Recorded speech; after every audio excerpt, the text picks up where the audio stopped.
Okay, so I understand that there's a lot of forms of art out there, but I'm not gonna lie to you, I am in no way an artist. Even though I'm called a content creator, and the word create is, well, many things in this world, one thing I will say is that I cannot create art. And today's story is basically how I ended up doing it with my art teacher. Yo, what is going on, you guys? My name's Bubba, and welcome back to another insane story. So today's story is something a little insane. Now, I think you guys know, I've basically had my fair history with doing it with teachers, and I won't lie, I love my teachers. Like, I love them so much to the point where I end up doing the devil's tango with them. But honestly, today's story is basically of how I ended up doing my art teacher, and honestly, it all starts off back when I was in grade 11. You see, in grade 11, I ended up taking an art course because I need to get some extra credits to make sure I had enough for graduation. And I think we all know, if you guys are in high school, that getting credits for high school to graduate is honestly something that sucks. But basically, I remember back when I was in high school, I was able to take an art class, and this art class had a really cool teacher that for some reason everyone liked. Now me, I didn't really care about art, but honestly, knowing that there was an easygoing teacher in that class, obviously I'm gonna go take it. I think for many of us that go to high school, I think we all know that if there was like a better teacher to go to, we're gonna go to that teacher, no matter the subject. So I remember my first day of art class, I ended up going in there. When I did, I saw the art teacher. She was actually an attractive blonde girl that was kind of just, how do I put this? Very spontaneous. Like, you know those girls that are really over dramatic about everything, even though it means the littlest to nothing? That was basically her. Like, no joke, one thing I found really annoying about her as well is that for some reason, when she was like on topic about something, like for example, how to stroke your brush and stuff like that, she would keep going on and on and on as if the brush was like the next Stephen Hawking. And that guy was on a wheelchair. Like, I don't know, man. I really did not care enough to listen to this teacher. And I remember basically, I ended up just doing what I had to do and just getting my credits and leaving. Because don't get me wrong, everyone loved this teacher because she was outgoing, but at the same time, she was basically unbearable to listen to. Anyways, as the semester went on, I remember we ended up getting a new unit called Pottery. Now, Pottery, I think we all know what it is, and we all seen it in the movies where basically it's like you're shaping these cool bowls and cups and vases and basically make it out of like clay. And I remember me, I really did not like it because one thing I really care about is having clean hands. Like, I'm not a germaphobe or a freak in any sense, but I like having clean hands, okay? And if you want me to grab something that literally looks like something that comes out of me, it's pretty awkward. But anyways, I remember I sat down and basically the teacher was going through pottery and stuff, and I remember I was like, okay, whatever. And I basically ended up sitting down, spinning that wheel, and basically getting my pottery on, as some artists would say. I remember as I was making pottery though, making just a basic bowl that I could probably just use for my Nisquik cereal. I remember the teacher was walking around the classroom helping students to make sure they don't mess up, because some students really want to impress this teacher and make some like ginormous vase that they're probably never going to use. Like, no joke, like some of them were so ugly that I don't even think my grandma would use. Anyways, going on though, I remember she ended up coming up to me, and when she saw I was making a simple bowl, for some reason she loved it. I remember she ended up coming up behind me and saying, oh, like, what are you making that bowl for? My cereal is what I told her. And she ended up laughing, and funny enough, she said that I should like fix the curve on it more so when the milk goes in, it's easier. And as she was like showing me, I remember I kept messing it up and didn't understand what she meant. So as a teacher, she did what she was supposed to do, help me out. But the way she helped me out was, well, I don't even think it was legal. She basically came up behind me and spread her legs and put her like legs around my back, kind of, to the point where she was kind of like over me, like you know the ones that where you see in like those like movies where it's like romantic and stuff and like they're doing pottery together. She kind of did that to me, and she kind of like started like putting her hands on my hands, and like basically we ended up having this romantic scene. I remember two kids in the class actually ended up recording that moment, and it was actually super awkward, and I'm just sitting there kind of just thinking like, okay, this is getting really weird. But then I remember as I looked over my shoulder, I remember my like jawline basically ended up hitting her, well, cherries, and that's when it happened. When I got that connection of my face hitting cherries, honestly, I was thinking of one of two things. One, I was thinking about a motorboat, and no, I don't mean the literal motorboat. And the other thing I was thinking about was, well, how bricked I got. For some reason, I got really attracted to the teacher ever since that day, and I got seriously bricked every time I thought about the art teacher. It's like she casted a spell on me. Well, not really on me, but on my eggplant. I remember ever since that day, I was actually pretty excited to go to art class, because the more I looked at her, the more bricked I got. And well, honestly, I'll tell you one thing, I did a lot of trips to the school bathroom. Yes, I'm embarrassed to say that, but honestly, you guys can't blame me. But anyways, I remember one time there was a moment in class where basically we were doing just normal painting. I remember this was like 4 months after the whole pottery class thing, and basically we were just, you know, doing normal, like I believe it was like wet painting. I don't really know. Like I said, I don't really care about art, but basically we were doing this like wet paint art thingy. And basically, I remember one time my art teacher came up to me and told me that I was doing it all wrong. She got actually like pretty irritated at me or upset with me, but at the same time, she ended up basically getting me a new canvas and started helping me out with it. And one thing I realized is that like I got really bricked up when she came near me. And basically my teacher, she looked at me and then she looked down and she realized that I was bricked. Like no joke, she saw my hard on eggplant and she looks at me and looks in my eyes and says, "Okay, Bubba, can we have a conversation, please?"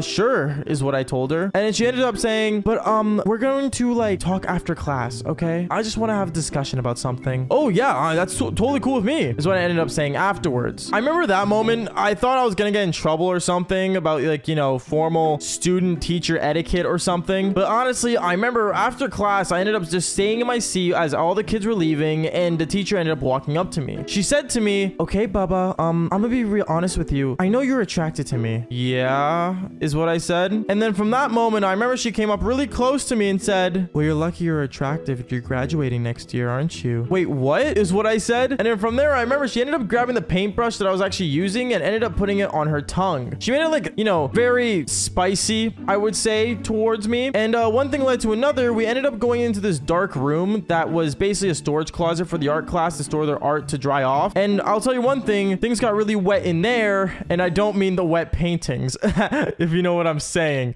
That was a really bad one. But anyway, sorry. Going on though, I remember me and her, we ended up doing the Devil's Tango in there. And we were in there for a good 30 minutes. But I remember, since it was like only midway through the day of school, another group of classmates ended up going into the classroom as well. And me and her, we didn't really realize that because honestly, time just got out of our hands. And one thing led to another. When we were finished, we basically came out of the closet. And as I was zipping up my pants and as she was putting on her top and we exited the closet, there was a whole batch of students just looking at me thinking, what in the world did this kid do? Yeah, let's say the whole class ended up catching me doing it with my art teacher, but honestly, I don't regret it. One thing I will say is that I learned a lot about biology. I guess you could say I learned 2 classes at one. All right, so what is going on, you guys? My name is Bubba, and welcome back to another insane story. So today's story takes place back when I was in high school, and funny enough, this was back in my high school years of me being a dumb teenager. And if you guys know this channel a lot, you guys know I am pretty much one of the guys in my high school that always did the Devil's Tango. And let's just say today's story does get really insane. But before I fully get into it, I just want to say a special announcement. Since Christmas is coming up, we are doing a Christmas advent calendar on my Discord server, meaning that there are going to be fun challenges, games, streams, and movie nights all throughout this week. And also, not to mention, there are awesome giveaways that you guys can participate in. So if this interests you at all and you guys want to have some fun this holiday season, make sure you guys do click the link down in the description down below and join the Discord server. Anyways, let's get straight into this awesome story. So knowing this, honestly, I think one of the classes I really struggled with back in high school was science class. No, I'm not gonna lie, I'm not bad at science, but at the same time, I'm one of those kids that when I go to school, I only want to learn subjects I actually care about. Like for example, keyboarding, I love typing on keyboards and also doing computer stuff. So honestly, it was easy. Let's just say all the easy classes I wanted to do and all the classes that really took my mind to really put into work, I did not want to do. And science was one of them. I remember one day though, I was going into my science class and when I entered in there, I remember my buddy came up to me saying, "Yo, Bubba, real quick, bro, did you know they changed the science teacher?" I remember I was really confused because we had like the same science teacher for like the first 3 months of our science class being a thing for our semester, but then they ended up changing it to some chick that we never even heard of. We're just gonna call her Miss M. Now, Miss M, apparently a lot of people were talking about her throughout the school, saying that she was one of the most attractive teachers they've seen, and on top of that, she was very jitty. If you guys know what jitty means, basically like she's really like upbeat. She's really perky. That's a better word for it. So knowing this, I was like, okay, well, whatever. How bad could it be? So I remember I ended up going into my classroom, and afterwards, when I went in there and sat down, I remember I saw this teacher walk up in front of the class, and she was one perky lady. Like, no joke, she literally started the class off with like her hands together saying, "All right, class, get ready for an amazing day." And when I looked at her, the more I thought about it, I could not figure out how old she was. Like, no joke when I say this, I thought she was like either in her 20s or in her 40s. Like, it was that weird of an age gap that I could not tell how old she was. And obviously, don't get me wrong, I could just put my hand up and ask her, "How old are you?" But at the same time, I feel like that could lead to a lot of bad things. I don't know, my mom always told me never ask a woman how old they are because, you know, it's not the right thing to do. But at the same time, though, you can never tell what's what anymore. Like, seriously, there are 12-year-olds that look like they're 20. Like, this world's really gone downhill at this point. excellent. Anyways, going on with the story. I remember when this teacher was teaching the class, one thing I really realized was that she kept staring at me for no reason. And every time like she asked a question, she looked at me first with eye contact and then looked at all the other students right after. It was like she was expecting something from me and I have no idea what. Obviously, I didn't answer any of the questions that she asked that science class, nor did I even care, to be honest, because like I said earlier in the video, I didn't really pay attention to school, nor did I care enough for it. But then I remember after a while, she asked this one question that was really bizarre. She said, okay, Bubba, so can you tell me, do you have 11 protons? I remember I looked at her and I'm like, what? Protons? What do you mean? And then she said afterwards, really oddly, because you are sodium fine. What is what I said? I remember so confused. And then afterwards, a bunch of students started laughing, especially like the smart kids in the back of the classroom that were sitting there. They all looked at me and said, do you not understand what she just said, loser? And then I remember I looked at her and I'm like, huh? I didn't understand the question because I thought I got the answer wrong, which I obviously would have if I ended up saying, wait, what? But you guys know what I mean. But then she just ignored the question and then just kept working in the classroom and teaching the class. Now, honestly, I had no idea what happened in that moment. I remember I was really confused, and then afterward, my buddy texted me saying, dude, did you not understand what just happened? And as I quickly glanced at my phone, I texted him back saying, dude, I have no idea what you mean. And then literally he ended up texting me back saying, the teacher just flirted with you, bro. Like literally just flirted with you in front of all of us. I remember I looked around and I saw everyone just staring at me still, and I'm like, oh, that's weird. And ignored it and just kept listening to the class. Anyways, after class, I remember everyone got up and the bell rang, and basically I was ready to leave my classroom, but right before I left, I remember the teacher ended up saying, hey, Bubba, can you come here real quick? I remember I turn around and I look at her, I'm like, yeah, what's going on? And then afterwards, I ended up walking up to her and she said, yeah, so I was just wondering, do you need like extra help in class? Because like I'm down to help you every day after school for a bit. And I remember I looked at her and I'm like, am I failing my class? Because if I wasn't, then I wasn't gonna stay, obviously. But then afterwards, she ended up going to her computer, looking at me, looking back at her computer, and then says, yeah,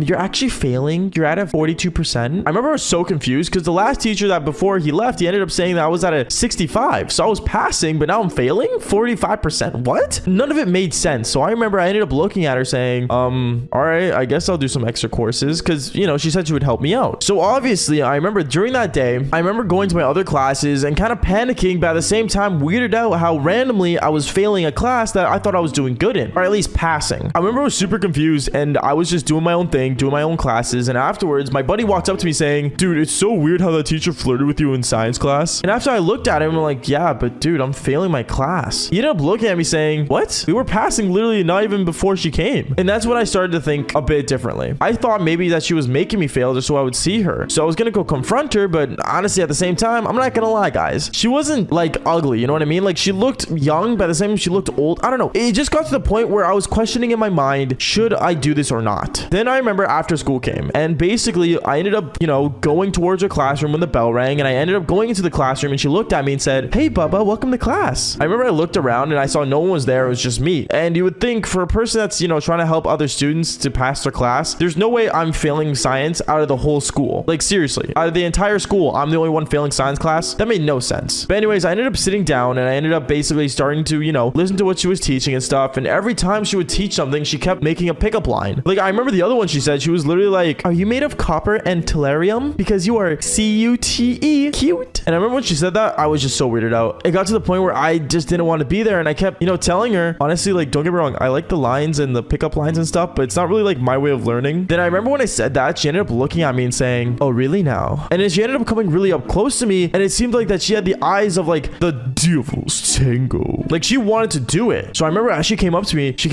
and then literally out of nowhere, she ended up kind of like grabbing my like shoulders. And then she ended up coming down towards the side of my face. And she ended up giving me a kiss on the cheek saying, you're really cute though. At that point, I knew what was going to go down. And I kind of just didn't think it was the right moment because we were literally in a classroom. And at the time, I'm not going to lie, I didn't know if there was like cameras in the classroom, but at the same time, I didn't really care even though it already kind of just started happening. And let's just say one thing led to another. She ended up getting really close to me and yeah, she ended up sitting on top of me and we ended up, I guess, doing the devil's tango on the literal desk. Yeah, not the teacher's desk, on my student desk. So you got to think a student desk with a teacher on top and me hitting it from behind. You know what? Actually, I don't want to get demonetized, but you guys know what I mean. Anyways, long story short, that ended up happening for like 20 minutes. And I remember out of nowhere, the janitor that was in our school ended up kind of like walking down to each classroom and he ended up knocking on our classroom and looking through the window and seeing what was going on. I remember he ended up entering in and saying, yeah, you two students shouldn't be in here. Come on, get out of here. Get out of the classroom. I got to clean it up. So I remember we both ended up putting our clothes on as fast as we could. And it seemed like the janitor didn't really care, which was a good thing, I guess. And then afterwards, I remember my science teacher ended up just leaving with me and acted like she was a student in the school, even though she was the literal teacher. But I guess the janitor doesn't really know that. So going on from there, I remember me and her, we ended up just going to the parking lot, and she ended up just telling me, oh, that was a close one. Hopefully no one finds out. And then she ends up going into her car and driving away. Just like that. She didn't even say bye to me. She just said that she was happy we weren't caught. And honestly, I would say that's the last time I ever talked to her, but let's just say she was my teacher. So obviously it wasn't the last time. But let's just say another time when she went under my desk, well, that's where things got really, really intense. But hey, it is what it is. I remember in the middle of yoga class, my yoga teacher ends up saying to me, Bubba, after class, can you help me with some stretching I need to do? And at that moment, I realized that the things I was stretching was not what usually you're supposed to do in yoga. But I mean, I did it anyway because, yo, what is going on, you guys? My name is Bubba, and welcome back to another crazy but embarrassing story. This story all starts off back in my high school years, and this was actually back when I was in grade 10. Now, in grade 10, I played rugby. If you guys don't know what rugby is, basically think of football, but 10 times more rough without the armor. Yeah, kind of insane. But I remember playing rugby back when I was younger. I wanted to play an active sport and not just be known as a theater kid, since in grade 9, all I took was theater. And that was to help me with my stutter, but not the point. Anyways, I remember one day after school, I ended up going to rugby practice, and during rugby practice, we were doing like practice games with me and my other teammates. And let's just say one giant dude in my team that would usually take out most of the competition ended up running straight for me since I was left wing, and he ended up tackling me down so bad to the point where I hurt my leg really badly. To the point where I even yelled, ow, my leg! It got to the point where the coach stopped the game, and he ended up walking over to me, realizing that my leg was severely bruised and actually somewhat swelling. So my parents ended up picking me up from school that day, and they ended up helping me out, and actually they realized how bad the pain was, and they ended up taking me to the doctor. When I went to the doctors, I was super annoyed because like waiting for the doctor is like so annoying, especially for how long it takes. But I remember the doctor ends up looking at my leg after like 3 hours of waiting in the waiting room, and he ends up saying to me, yep,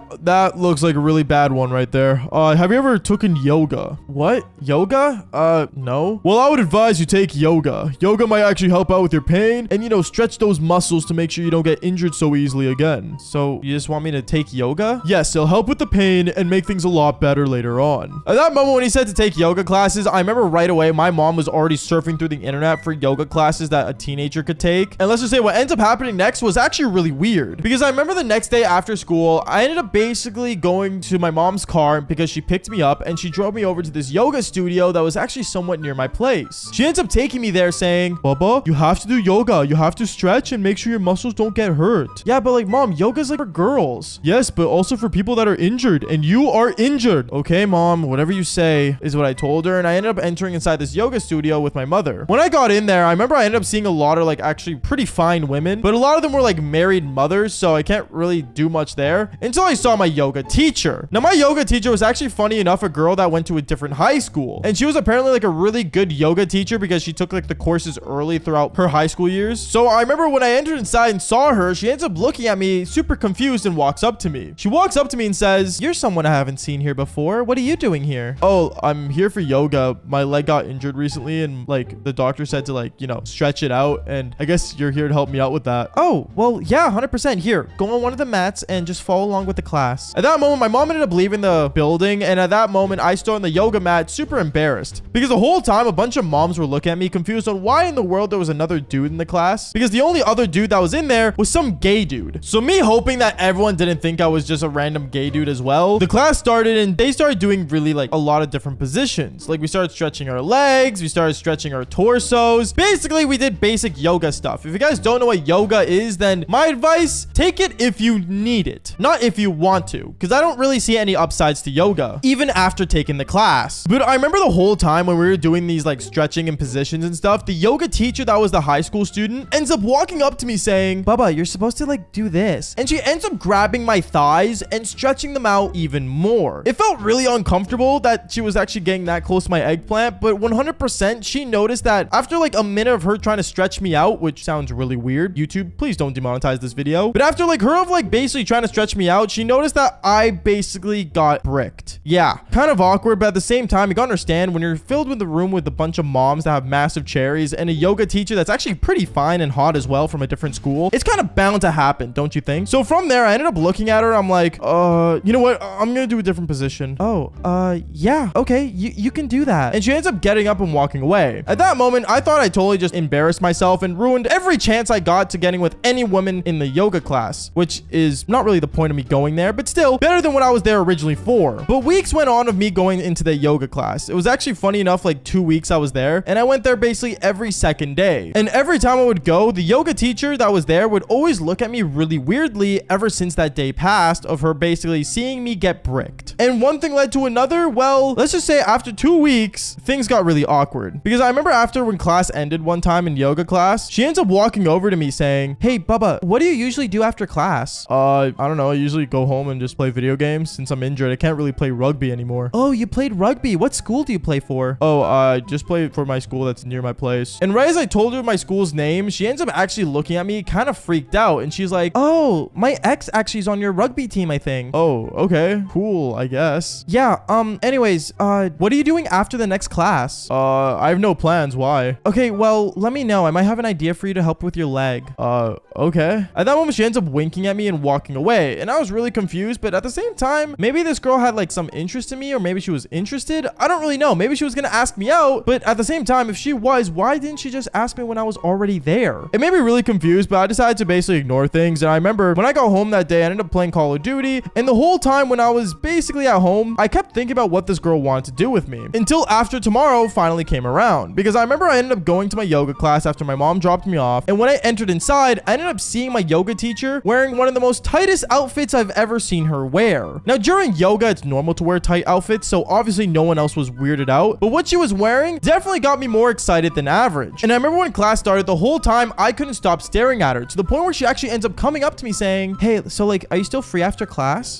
Yeah. Okay, cool. After class, meet me in my office. Okay, cool. What are we doing? Well, I'm gonna like help you with your leg, obviously, and like, you know, do some personal stretching. Oh, okay, yeah. I mean, if it helps with my leg, sure. Oh, it'll help with all 3 of your legs. All 3? At that moment, I thought she was like maybe like, you know, talking about some spiritual leg that she like, you know, knew about in yoga terms. I don't really know, but I remember when class finally ended, all the moms ended up leaving the building, and me, I ended up walking into her office. And when I walked in there, me and her started stretching together, and we started doing like, you know, downward dog and other positions that are apparently really good in yoga. Until randomly, I remember when I was basically watching her stretch one position that she was showing me, she ended up telling me to go behind her. And well, yeah, I'm not gonna lie, we ended up doing the devil's tango because she wanted to help me out with my thrusting, I guess. I don't really know, to be honest, and I can't say anything more than that because I don't want to get in severe trouble online. But yeah, we ended up doing the devil's tango. And things got really, really weird because I remember right after class ended, she ended up handing me a form that said that I was allowed to play rugby again. I ended up looking at her saying, "Wait, you know, if I get this, I can't enter the class anymore, right?" Well, yeah, obviously, but I mean, after that, I'm sure your leg's totally okay. And well, I don't know how she did it, but she was right because my leg felt totally cured afterwards. Maybe she had some magic potion inside of her. You know what? That's really weird. Okay, so today's story is one of the weirdest stories I'm ever gonna tell on this channel. And I'm gonna say this, yes, this may sound really illegal. So if YouTube's watching or anyone's watching that is a part of like, you know, law enforcement, I want to say this was way long ago. And honestly, the way the story goes, I don't think ended up staying illegal, if that makes any sense. But before we get into the story, make sure you guys do leave a like and subscribe to the channel if you haven't already. Seriously, it means a lot when you guys do,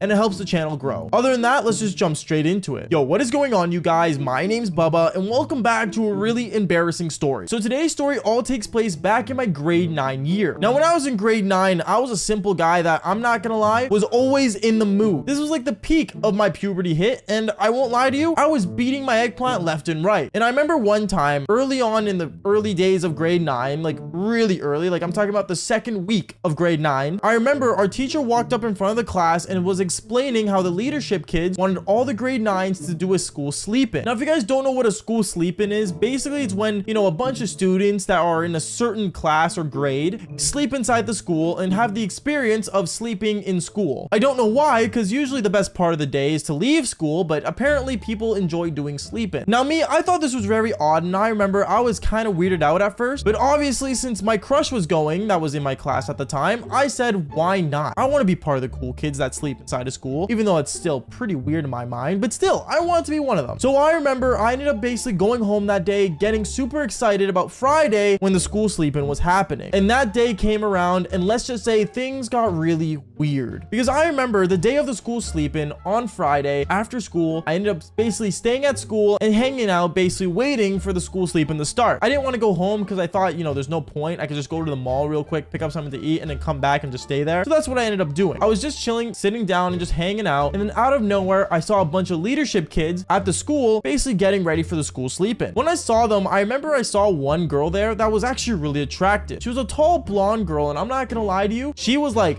the hot stuff. Now, real quick, I should probably mention before anything, all the leadership kids were in grade 12. And remember, I was in grade 9. Obviously, there was a 3-year difference between me and all the cool leadership people. I say cool, but in reality, when I was in grade 12, I ended up joining leadership. It was not that cool. Anyways, going on with the story, I remember I saw them and they were all basically planning this thing out. And the girl in the blonde ended up seeing me down the hallway and walked up to me. She walked up to me and said, "Oh, like what grade are you in?" "Oh, I'm in grade 9. "Oh my goodness, are you part of the school sleep-in this year?" Yeah, I'm gonna be sleeping at the school." "Okay, well, like here, like I can give you like an early tour if you want." "Yeah, okay, cool, I'm down for that." I'm gonna say this much, I tried acting like a real mature person, or I guess more mature than the average grade 9, because I didn't want, you know, to embarrass myself, making her think that I wasn't cool. So I was trying to act cool, if that makes any sense. And I remember as she was like, you know, walking me around and stuff, the school sleep-in started, and this girl was always by my side. Of course, she would go for like certain breaks to check on other kids, but this girl was always sticking by me, and she always like wanted to talk about things that I like. Like, for example, she played Call of Duty, and so did I. She was a gymnast, and I was well, I still only played video games, but we got a lot in common. At least I think so. Anyways, going on from there, I remember basically I was really attracted to this girl, and I thought she was super hot. But the one thing that this girl had was an ick. If you guys don't know what an ick is, basically an ick is when you have a certain thing about a certain someone that makes you kind of grossed out. Meaning that, like, for example, if I had a crush on a girl, but I got an ick from her, chances are that me and her would never work out because that ick would always bother me. Kind of like a pet peeve. Going on with the story, I remember this girl had an ick, and the ick was that she always had the creepiest smile. Meaning that when she would stare at me, she would stare at me as if she was like, I don't know, like one of the creepy smile girls that like are just really scary and just don't feel comfortable at all. And obviously, I'm not gonna lie to you, every time she stared at me and smiled in a really creepy way, I would just look at her cherries to kind of just make up for it. She had a nice pair of cherries, so am I really losing there? I remember it ended up getting really late into the sleep-in, and I'm not gonna lie to you, it started getting pretty late to the point where it was like almost like, I don't know, like 9:30. And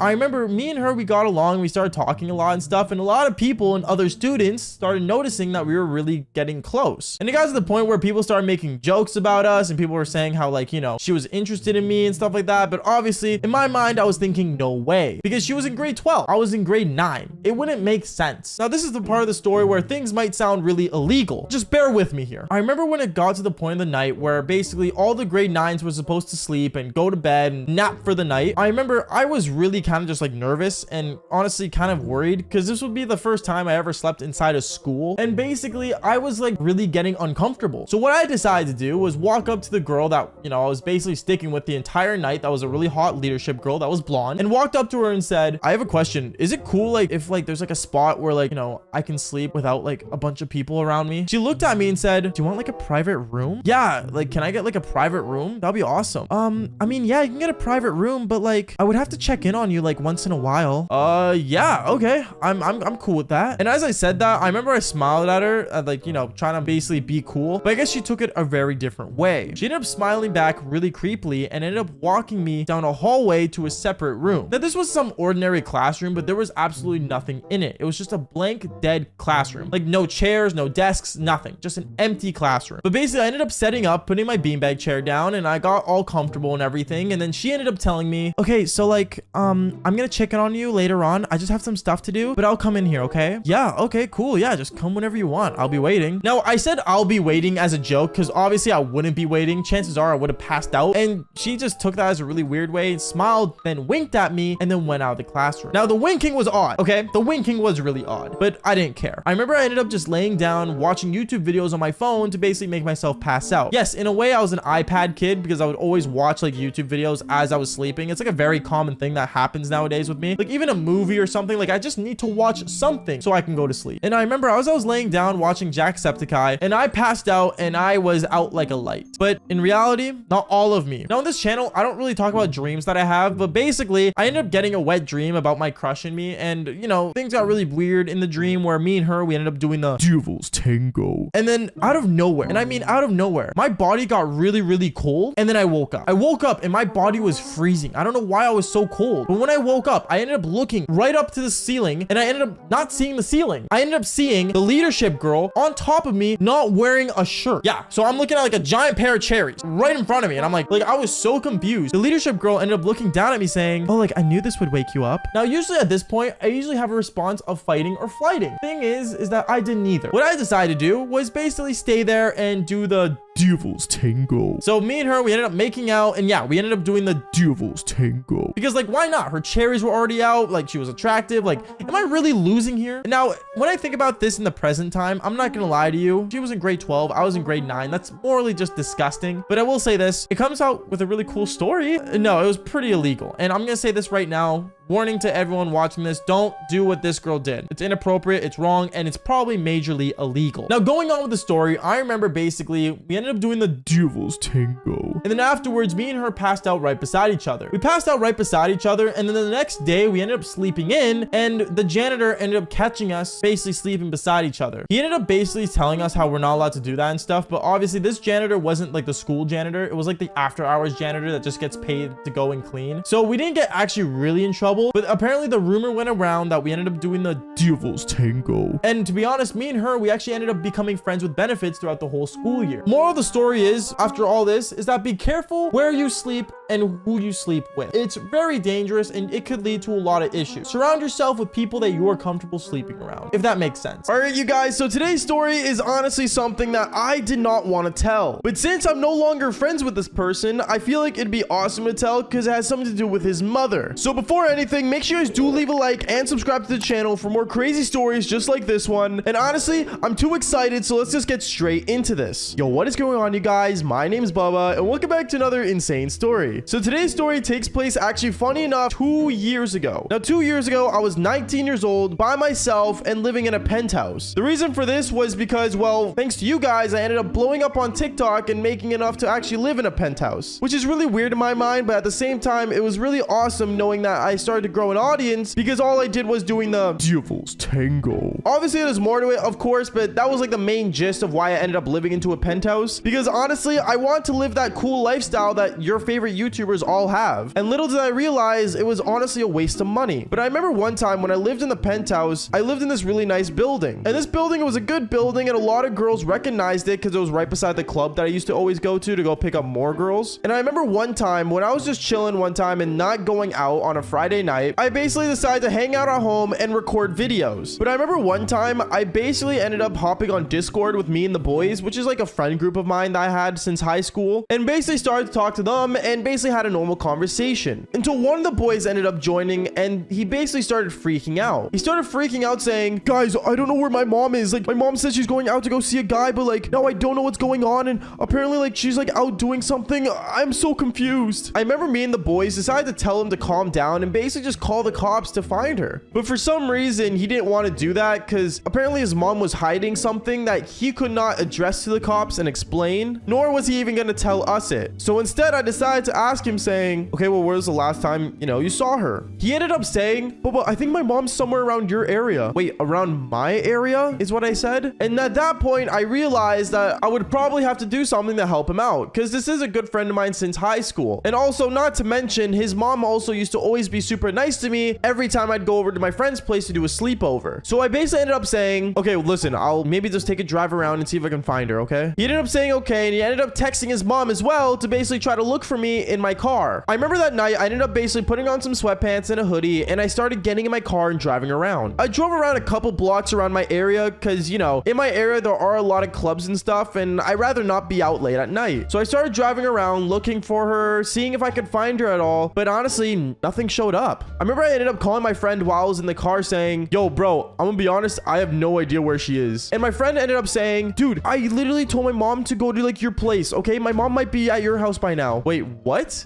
is what I ended up saying. And then that's when I realized as I was going towards my building and about to go to the underground parking lot, she was already there in the soaking rain, just basically getting drenched and just waiting outside my building. At that point, I remember I told her to get in my car real quick as I went to go park it underground. And I asked her the question of, hey, is everything all right? Like, your son was really worried about you. I remember the mom basically started explaining how, like, you know, after her divorce, she never really went out and had fun and she wanted to do it like she used to back when she was younger. I could understand that, you know. I guess, you know, having a son really restricts things from having fun, but since your son's older now, I mean, it makes sense to go have fun again. And then one thing led to another. I tried to like basically have like a moral understanding with her and just talk to her as if she was a friend instead of my friend's mom. And I remember she felt really appreciative of that. And basically I ended up parking the car and we started going upstairs. We went upstairs to my place, and I remember since I lived in a really big penthouse, I decided to let her have like the couch because none of the rooms actually had like, you know, a place to sleep. Like one room had a gaming setup, the other room had like my bed, and the other two rooms, well, they were just full of storage because I really had nowhere else to put things. I remember when my friend's mom entered the house, she ended up looking around and seeing that it's kind of insane that I live in a penthouse by myself. But I told her, you know, like, you know, thanks to you guys on, you know, watching my videos and stuff, it ended up just working out. And then for some reason, things kind of just ended up flipping. She ended up coming near me saying, oh, like, so like, you're like famous, I guess. And like, you do all this your own. My son could never. Wait, what is what I said? And then for some reason, she started comparing her son to me. Now, parents, if you guys are watching this video, never compare your kids to another kid because it just leaves that kid to be dumb. And yes, some kids are more successful than others, but at the same time, you really got to compare them. Everyone comes in their own time. But I remember afterwards when she said that, I basically ended up saying, okay, I'm just gonna get your blankets and you can just kind of sleep on the couch. And yeah. And I basically ended up going to get some blankets that I had extra in my house and basically ended up putting it on the couch. When I put it on the couch, I remember she looked at me and said, oh, like, I don't really want to sit alone. Like, can we like watch a movie together or something? I just need to distract myself from what happened tonight. I ended up looking at her kind of odd and I ended up sitting up beside her and turning on the TV. But as I sat beside her, I asked her the question that I need to know. I asked her, hey, I have a question. Where were you when, you know, when your son was texting you, you didn't answer? She ended up explaining how she got into some old habits that she was not proud of back in high school. And basically, she kind of just ended up becoming, well, how do I put this? An addict. I remember I was kind of like confused and I really didn't want to understand, nor did I want to know, to be honest, because, you know, I'm literally friends with her son. You know what I mean? Like, it just became awkward. And also, she was always like a second mom to me. Like, I knew her as if she was like my own mother. So I basically ended up kind of backing off and I'm like, okay, well, I'm gonna go to bed. You do what you gotta do. So I ended up going back in my room and I started editing the YouTube videos. When I was editing the videos, I remember midway through the night, I ended up hearing a noise randomly and it was a really awkward noise. I remember listening towards my door and I heard a noise that I did not want to hear, but it sounded something like this. Now, this noise could be one of two things. One, it could be her having a really bad nose issue, which, you know, I have as well, and having a really bad cold sucks. Or two, she is literally snorting the sugar in my living room. So at that point, I remember I got up with a box of napkins that was sitting in my office, and I basically ended up going there saying, hey, I brought this for you. She ended up looking at me as she literally had a straw that I used, by the way, that was in my kitchen, and literally putting sugar on the, you know, counter. At this point, I looked at her and I said, are you good? She ended up looking at me saying, oh, like, don't tell this to him. Like, please don't say anything. But obviously at that point, there's no way I wasn't going to say anything. She was literally doing drugs in my house. So right as I was going for the phone, trying to basically give my friend a call, she ended up saying, okay, Bubba, listen, I'll do literally anything. Anything is what I said. And that's what had happened. She ended up literally just taking off all her clothing right in front of me as if she had nothing to lose. And basically she just started coming towards me and tried making out with me. And by tried, I mean, I was pushing my head back, but she kept pushing it forward with her hand that was behind my head. And one thing led to another. I kind of just said, you know, it, and I just decided to do it with her. Me and her, we ended up doing the devil's tango in my place. And, you know, the next morning, I realized that this was the biggest mistake ever, because me telling my friend about this was not going to be easy. Okay, one thing I think a lot of people actually need to understand nowadays is that the bro code is actually a real thing. Now, guys, you could say I'm wrong for this, and many people don't actually believe in the bro code, same way the girls don't believe in the girl code or whatever girls have technically in this time and age. But personally, in my opinion, the bro code is actually a thing that does exist, because let's be honest, honest, if there wasn't the bro code, I don't think we'd have a lot of homies. And I think that's one of the reasons why girls always have an issue, because they like the idea of the bro code. And that's why a lot of girls say, oh, I have a lot of guy friends, as obviously you guys heard from the last storyline. Now, I'm not gonna lie, I learned about the bro code the hardest way possible, and that way is breaking the bro code. And yes, I have done it. It's not the best idea, and I don't advise anyone else to do it, because let's be honest, it's the bro code. Who wants to break the damn bro code? So it all started like this. Basically, back in high school, I had that group of friends. They were guys. I don't talk to any of them anymore because, you know, ever since I broke the bro code, things were just weird between us after high school. You know, they're driving trucks and acting all cool and stuff with their Mazdas while I'm just sitting in a penthouse recording video. Never mind. Anyways, so basically I remember one time in high school, I was just kind of chilling with the boys. You know, we all had cars at the time. We all drove. We all did our own things. You know, we just kind of hung out naturally. And we would do this thing that's party hopping. Basically, party hopping is like when you go from one party to the next, and we just keep doing that over and over. And I remember this was like, you know, exclusively just for the boys. Like, you know, me and like 4 other guys, or actually I think it was like 5 or 6 of us, to be honest. Anyways, we'd all meet up at like a certain spot, usually a gas station, so we can fill up our tanks. And we'd go from one party to the next over and over until we just decide to pass out at a certain place, because we don't drink and drive. That's not a thing you should ever do. Anyways, I remember one time me and all my friends decided to go party hopping one night. It was a Saturday night. It was a basic night. And I remember we all met up at a gas station. Now, like I said earlier, it's usually just for the boys to go party hopping, because, you know, we don't really invite the girls to the boys things, if that makes sense in a way. And I remember one time when we all met up at a gas station, we ended up seeing my friend bringing his girlfriend. To be honest, I don't know if they were actually dating, because they weren't like very serious or clingy with each other, which is a good thing, I guess. Let's just say though, he did bring her along, and it was really awkward for us. But I don't know, us guys, we just kind of played off, and we just kind of, you know, treated her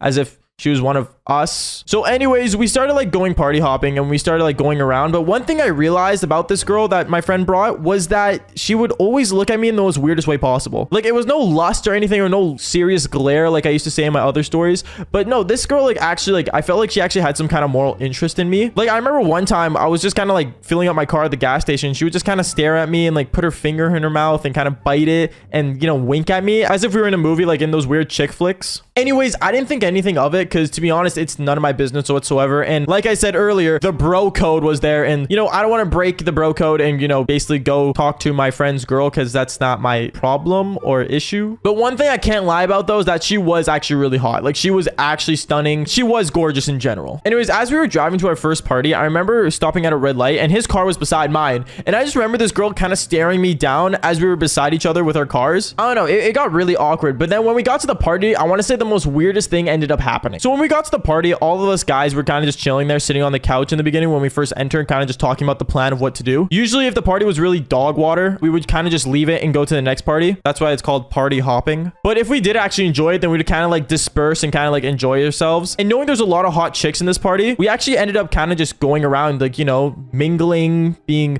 singling or whatever, except for my guy friend and his girlfriend at the time. And if you guys don't know, I'm not the best person at parties. I've said this once in another story about my first party. If you guys haven't seen that, go check it out. It's on TikTok. But overall, yeah, no, I'm not the best person at parties. I've had bad experiences. So me being at this party with me and my friends was kind of like, you know, just kind of chilling. And I was kind of just chilling with my friend and his girlfriend at the time, because I didn't know what else to really do. Like, I'm not, like I said, I'm not good at parties. And we were all kind of just sitting on the couch, and then my friend ended up getting up for some reason and leaving. Now, this was like an hour into the party, and we were so confused on where he went. Like, I remember looking at his girlfriend, and his girlfriend was just looking at me, and we were just like, where'd he go? Like, we were just wondering where he went. He didn't say any specifics, but I remember the girl ended up saying to me, hey, do you know where he ended up going? Now, obviously, I didn't know, so I'm like, nope, no idea. And she was kind of annoyed and pissed off, which I don't blame her, because, you know, it's not normal for a guy just to leave his girl at the party. Unless you do that. I don't know. Many people don't usually. And I remember me and her decided to go look around for him and, like, kind of find out where he was, because it was a weird scenario, just me and her sitting on that couch. And instantly, right at that moment, we ended up walking around, and I want to say like 25 minutes in, after walking around the whole entire house that the party was at, we ended up finding him in the bathroom. Now, what he was doing in the bathroom, we ended up opening the door, and we saw him and this girl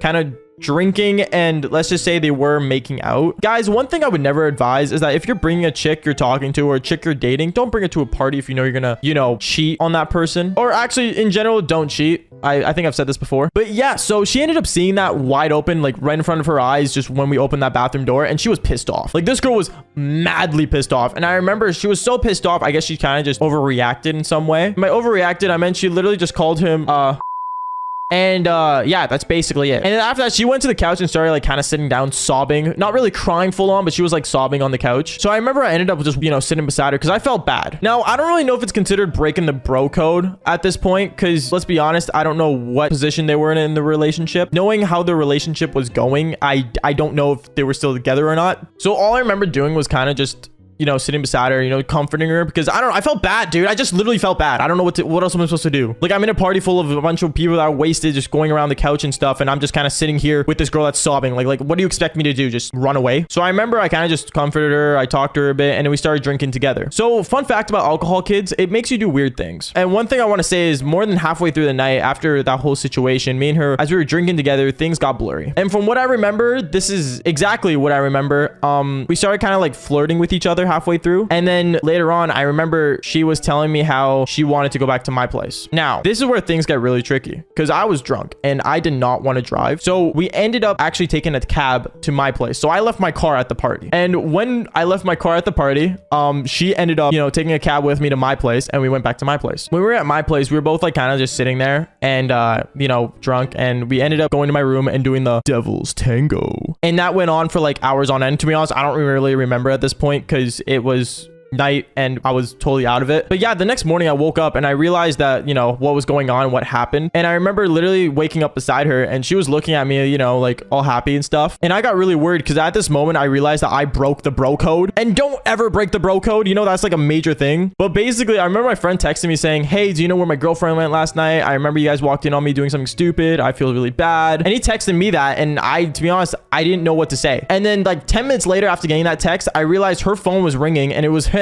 Now, this is where things got really awkward because, I'm literally sitting beside her and she was sitting beside me and we're both like, naked, just sitting there. Like, it was weird. And let's just say I had to hear their whole argument through the phone. And the thing that this girl did was so dumb. She literally said that she was at my place, and this is where things got really bad. Personally, I wanted to get out of my house at that point because I don't know what he was going to do. But basically, he came down. We had to talk about it. We had to figure things out. And let's just say like it was kind of mutual because he did something wrong. I did something wrong. She did something wrong. Let's just say we were all wrong. It was like a wrong triangle. And yeah, let's just say we didn't end up talking to each other for like a whole week. And overall, even though he probably hates my guts till this day, I just want to say, just don't ever break the bro code. And if you are watching this, I apologize. I remember me and my teacher, we end up going inside the closet. And the first thing she says to me was, oh, so like, did you do the homework yet, Bubba? And I remember just looking at her thinking, what in the world am I doing in the closet playing 7 Minutes in Heaven with my teacher? Yo, what is going on, you guys? My name is Bubba, and welcome back to another crazy but embarrassing story. So this story all starts off in the year of grade 8. Now, grade 8's the final year of middle school for me. And let's just say middle school is a whole freak show. Literally, it's the years where basically everyone's hitting puberty and things start to make more sense between your legs. I know that sounds really too much to say, but YouTube, please understand this is for educational purposes. Now, going on, I remember my grade 8 year, there was a girl in my class that not a lot of people liked for some reason. And by people, I mostly mean the guys. I really have no idea why a lot of guys in my school did not like this girl specifically, but she was not really well known or liked between all the dudes in my school. But as for the girls, well, almost every girl in my school absolutely loved her. I have no idea how this even worked. I didn't know if she was, lesbian or something. But at the same time, we were in grade 8 and we didn't know any better. So honestly, I had really no idea why. Until one day I remember I was in my middle school walking down the hallway to my next class. And this girl that a lot of girls liked, but not a lot of guys liked, ended up walking up to me. She walked up to me and says, hey, Bubba, I don't know if you knew, but like, I'm having like a birthday party. And like, I was thinking, do you want to like maybe go?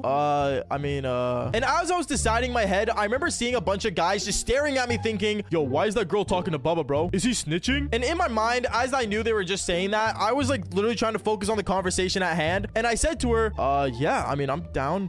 Where's the birthday party? Oh, it's totally at my place. A lot of girls said that like they thought you were like cool to go and like, you didn't hate me or anything. So, I'm trying to make it like more boy girl party. And like my parents are totally cool with it. So do you want to like go? Yeah, sure. Just send me the invite. I remember she ends up texting me the address and I start walking away from her. And as I was walking away, I remember two of my friends ended up walking up to me saying, yo, Bubba, why'd you talk to that girl, bro? Everyone's questioning it. All the guys are concerned. Oh, she just invited me to her birthday. Are you going? Well, yeah, why wouldn't I? Bubba, bro, as a homie, me and him are gonna show up with you, all right? You guys are gonna show up to the birthday party with me? Yeah, and don't worry, she can't say no because we're the cool kids.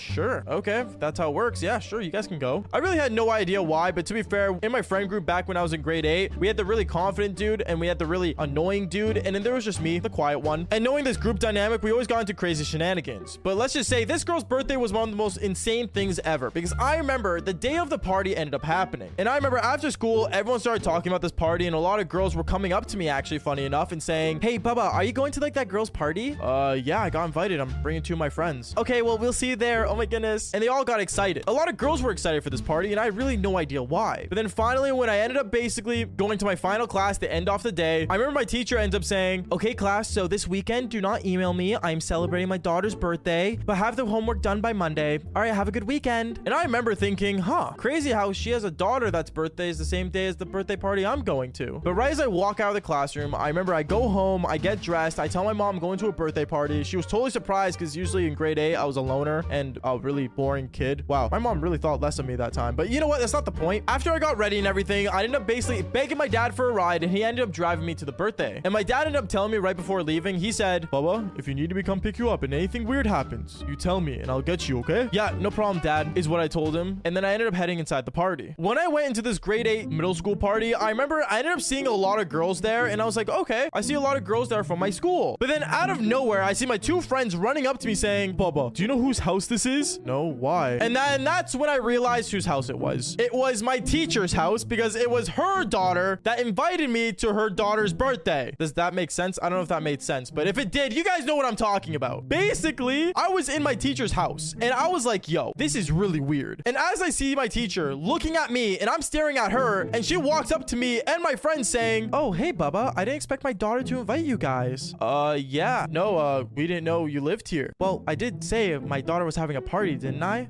Yeah, no, you did in class. We just didn't know, you know, it was your daughter. What do you mean? Do you guys not know my daughter's last name? It's the same as mine. No, we don't really know each other's last names, which to be fair, my grade 8 year, I didn't know anyone's last name. Okay, I'm gonna be brutally honest with you. But I remember, as awkward as that conversation was, the girl that ended up inviting me, the teacher's daughter, ends up seeing me and runs up to me and gives me a hug. I end up giving her a birthday present, and then that's where everything just starts going really bad, because this girl really wanted to have like a proper girl and boy party, but there was only 3 dudes, which is the 2 friends I had and me. And as for the girl side of things, well, there was literally like a bunch of girls, so the ratio was like 3 to like 15, which is super weird in my opinion, and super awkward. But I remember it got to the point where, as we were all hanging out in the living room, just talking and mingling, and I guess really just hanging out with each other like grade 8s do, I remember this girl that was her birthday ended up standing up on the coffee table saying, okay guys, we're gonna play a game. We're gonna play 7 minutes in heaven. Everyone get in the circle. And at that moment, I was just thinking in my mind, how in the world are we gonna play 7 minutes in heaven with only 3 dudes and 15 girls? Like, this is making no sense whatsoever. But I remember we all ended up hopping into a circle, and this is where things get awkward, because I remember my teacher walks in saying, oh my goodness, are you guys playing 7 minutes in heaven? I used to play this all the time. Let me join in. And that's when I looked at my teacher and looked at my friends, and my friends were totally confused on what in the world this teacher was doing. Like, we thought she was trying to make, like, you know, 7 minutes in heaven more PG, I guess. But honestly, this teacher full on just started to play. And as we started going through a few rounds of 7 minutes in heaven, automatically it was my turn to spin the bottle. And I remember as I was spinning the bottle, I was praying that it would land on anyone but my teacher or her daughter. And guess who it lands on? It landed on my teacher. At that moment, I started to panic inside, and I'm like, bro, like, do I have to? Is there like any way I can not do it? But then this teacher ends up standing up first and saying, okay, Bubba, let's go inside the closet. And me, I felt terrified, and I really did not want to stand up. But then she ended up grabbing me by my shoulder, and she ends up basically standing me up, and we go inside the closet. As we're in the closet, I remember she ends up closing the door, and the closet was like super dark. Like, I could not see anything. But as I'm in there with my teacher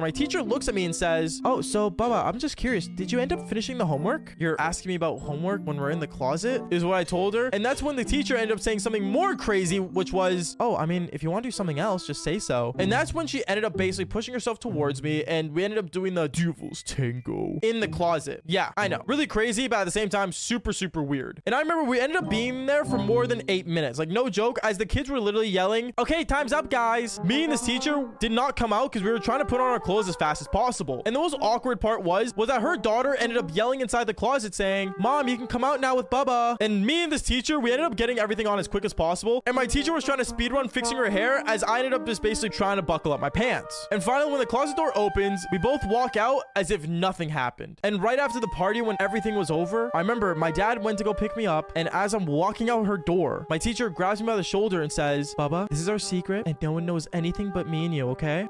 Yeah, I'll see you in class. And that's when I ended up leaving. I got inside my dad's car and pretended nothing happened. And I'm not gonna lie, luckily for that whole school year, my grade 8 year, I didn't have to do any homework. My teacher wouldn't give me any, just to keep her secret. I remember me and this waitress, we went into the walk-in cooler because we had to to spend 7 minutes in there. And I remember once we got in there, she said, honestly, Bubba, like, I always thought you were like super cute. Like, what? Yo, what is going on, you guys? My name's Bubba, and welcome back to another really embarrassing, but I gotta say, crazy story. This story all takes place back when I was in grade 12, or technically speaking, I was actually graduated high school. So I was straight out of high school. I was 18 years old, and to be honest, at this time, the only thing I focused on was my future and trying to figure out what I want to do next. But back after when I graduated high school, I ended up working at a restaurant because, well, I wasn't a content creator yet, so this wasn't a full-time thing until you guys made it happen, which thank you guys so much for that, by the way. But going on with the story, I worked at a restaurant for a bit, and I remember I actually really liked it. The restaurant I worked at was very laid back, and it was really kind of just chill, and a lot of the people I worked with were also super young, around my age. And even though our managers were a lot older than us, like I want to say in their 30s, about to hit 40s, they would basically be super laid back, trying to be cool kids like us, apparently, or to get to relate to us. I don't know, a lot of adults do this, which is really cool in my opinion, but at the same time, it could lead to a lot of trouble. But I remember one time when I was working a shift, out of nowhere, I ended up seeing my manager walk up to us saying, hey guys in the kitchen, real quick, I got an announcement. We're going to be doing kind of a after party on Friday, very late at night. If you guys are able to make it, please tell me. We're going to be trying to have everyone that works here together and closing down the restaurant for it. At this moment, a lot of us were like down for it, obviously, and we were all pretty excited to see what was going to go on. But as for me, I'm gonna be honest with you, I was kind of on the fence about it because I didn't really get along with anybody, nor did I really like socialize with anyone at the workspace. I mostly just kept to myself because, well, I don't know, it was a very stressful time back when I was just graduating high school, and I didn't think too much of it. So while all the guys in the kitchen that I worked in ended up going up to the manager, signing up their name, I remember after my shift, I ended up basically getting ready to leave, and while I was at my locker getting ready, my manager ends up walking in saying, hey Bubba, you're the one guy in the kitchen that didn't walk up to me trying to join this party. You're not down to join in? Like, what's going on with you, man? I don't know. I got a lot of things going on, I guess. I don't know. I might go. I'm not really sure. Well, I'm gonna be honest with you, Bubba. A lot of the girls in the front of house want to see you there, so my opinion, just show up, man. It's good for work. Now, I'm gonna be honest, I wasn't surprised that he wanted me to go, but when he said the front of house wanted me to go, that's when I was kind of shocked because I didn't really speak to any of them other than when I had to put like glasses away at the front bar. So at this moment, I was like, oh, okay, well, I mean, sure, I'll show up, I guess. I'll make an appearance. Okay, awesome. I can't wait to see you there. And he ends up walking away. Now, I'm gonna be honest with you, even though I told him that I would show up, in my mind, I actually really did not want to show up. In my opinion, I was probably gonna just say like I had a final I had to study for or something, because at the same time, I'd rather just be home playing video games instead of hanging out at work. Like, I don't know what kind of people like to stay at their workplace and hang out, but definitely was not for me. So I remember the next day, I ended up basically going into work, and I decided to just do my normal shifts because I usually worked around 4 shifts a week. But then I realized when I went to go look at the schedule that the schedule has changed,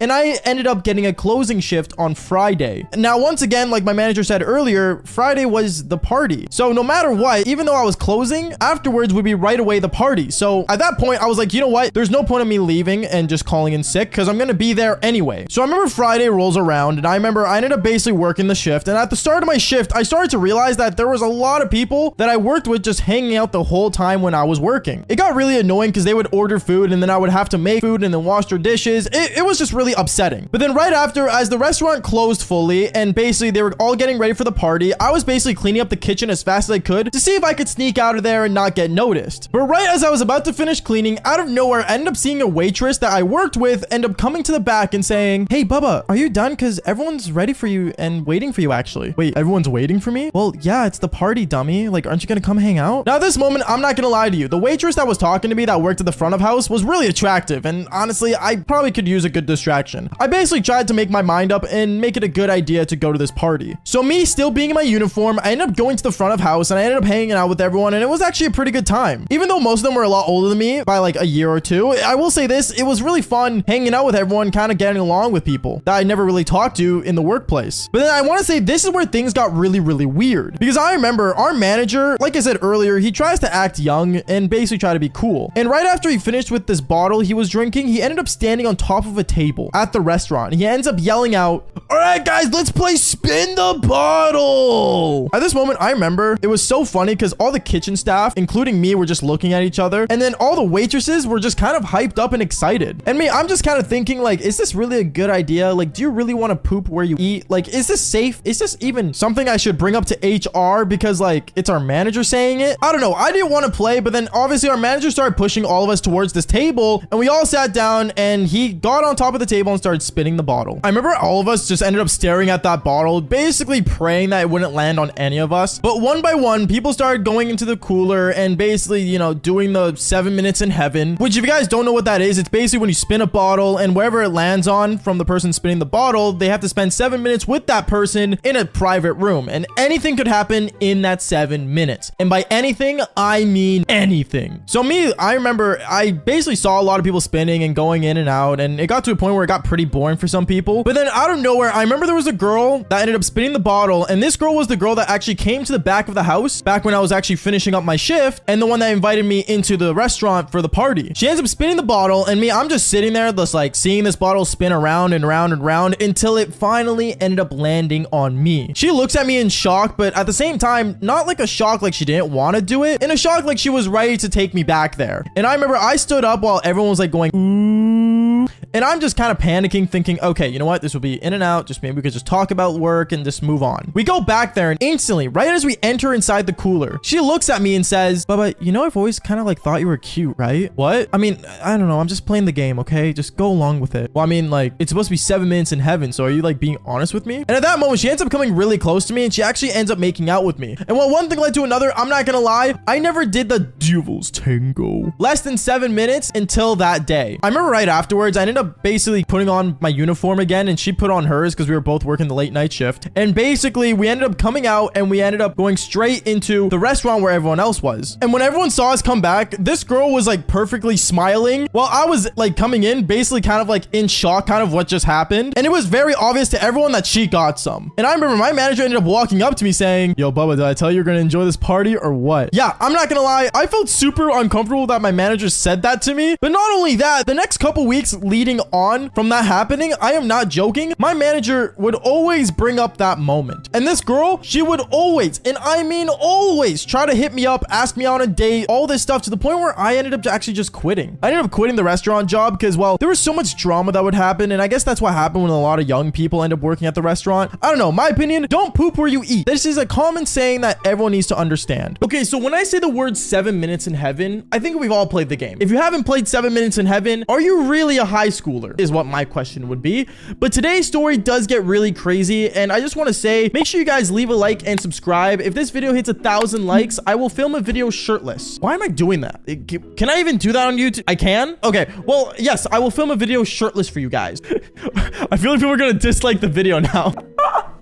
Okay, anyways, continuing on. Yo, what is going on, you guys? My name's Bubba, and welcome back to an insane story. So today's story takes place back when I was actually in grade 10. Now, in grade 10, I played the game 7 Minutes in Heaven in many different places. I played it at, you know, McDonald's. I played it at a house party. But one place I've never played 7 Minutes in Heaven in was my school. Now, school is usually a place where people learn, people, you know, sit around, you know, jerk off, and all this dumb stuff that, you know, most kids do nowadays in school. But I remember one time we ended up getting an announcement call basically on like the speakers of the school, and it said something like this. Okay, would all the grade 10s be listening? We're going to have an amazing time where you guys get to stay in the school overnight sleeping. So if you want to stay in the school overnight, hang out with friends, go right ahead. It starts tomorrow at 8 p.m. Be there. Basically what this meant was that a bunch of high schoolers, grade 10s, got to stay in school overnight and basically get to hang out with each other overnight in school. Now, usually I would want to stay away from school, and to this day, I still hate school. But at the same time, staying overnight in a high school, now that's interesting. I remember throughout the school day, all our friends were like talking about this, saying, whoa, like, should we go in there? Should we do it? Like, I don't know, like, what are we gonna do? Is there gonna be like parents there and stuff? But at the same time, when me and all the guys were deciding if we should go, all the girls throughout the school were saying that they're going. All the girls wanted to go. All the girls wanted to basically stay in the night at school. And honestly, at that point, knowing that a bunch of girls were going, it was an automatic decision for us guys to go as well, because, you know, girls, guys, you know, it's the whole side. You guys get what I mean. Like, come on, you guys are not dumb. You guys are kids, bro. Come on, you guys get this. And from there, basically, I remember me and the guys, we were all like basically heading home that night. And that night, you know, the day before the whole thing happened, me and all the guys were talking over Xbox, basically discussing, you know, what we're gonna do. Are we gonna bring anything? And one of my friends decided to say, yo, bro, not gonna lie, I'm gonna bring a bunch of cool things to do, and I'm also gonna bring some booze. booze. Now, if you guys don't know what booze is alcohol. And before I continue on with the story, YouTube, I know you want me to do this more because I got an email from you guys saying this. Yes, guys, do not underage drink. Underage drinking is not cool. It's not special. You're not cooler underage drinking. Don't do this. Am I good? Am I good? I'm good. Okay, perfect. Anyways, going on with the story, I remember from there, basically, I really didn't know how I felt about drinking at school. But at the same time, I mean, it is what it is. I guess it wouldn't kill anybody. And also, like, adult supervision would be less there. It's not like we're there to actually learn anything where we actually need our brains active. So I ended up saying to them, yeah, I mean, I'm down. Why not? And then after that, I remember that's when things ended up going on a downward spiral. Because the next day, the day of when everything was supposed to happen, throughout the school day, everybody, and I mean every single student, was talking about all the things they wanted to do that night. And I remember there was one popular kid in my school. We're going to name him something. We're going to name him Eli. Eli wanted to do something so extreme and so crazy to the point where he wanted to host party games that require us to drink more. Knowing this, obviously, not a lot of people wanted to back down, and the girls were ecstatic. I guess girls like drinking. Once again, don't underage drink. So I remember that day of, basically, I ended up going home, packing my sleeping bag and getting everything I need to have a good night. And I even got a giant air mattress that my mom gave me that she used to use with my dad. To do what? I'm not going to ask them because it's none of my business. Hopefully it's not what I'm thinking. And then afterwards, I ended up basically taking that air mattress and everything I needed to go to school. When I got to school, I remember I ended up basically bringing everything in. It was super late at night. And basically there were a lot of students at the school. When we were all there, I remember I ended up meeting up with my friends. We ended up basically, like, you know, settling down a spot that we wanted to be in. And the place we chose to go to was the theater room. Now, if you guys don't know, the theater room is basically like a stage. And on stage, there's like, you know, dressing rooms and stuff. And there's easy access to bathrooms. And it's a place where many teachers don't like to go because for some reason, they just have like this like weird feeling of going to the theater room. And knowing that a lot of the LGBTQIA students weren't going to be there, it was the perfect opportunity for us guys to just take it over. So me and all the guys, we ended up basically placing our stuff there and basically taking over the theater room. When we were all in there, I remember all the guys, like, you know, we sat down, we started like hanging out and stuff. And then one of the buddies that said he was bringing alcohol ended up bringing it in. And basically we started, you know, taking a couple drinks. We ended up drinking. And then one thing led to another. We recognized that a guy was, you know, peeking through the door, seeing what we were doing. And he ended up walking in saying, yo, you guys got alcohol? And that's when we realized it was the popular kid in our school, Eli. Now, Eli, when he found out about it, let's just say a lot of other students started figuring out that we had alcohol,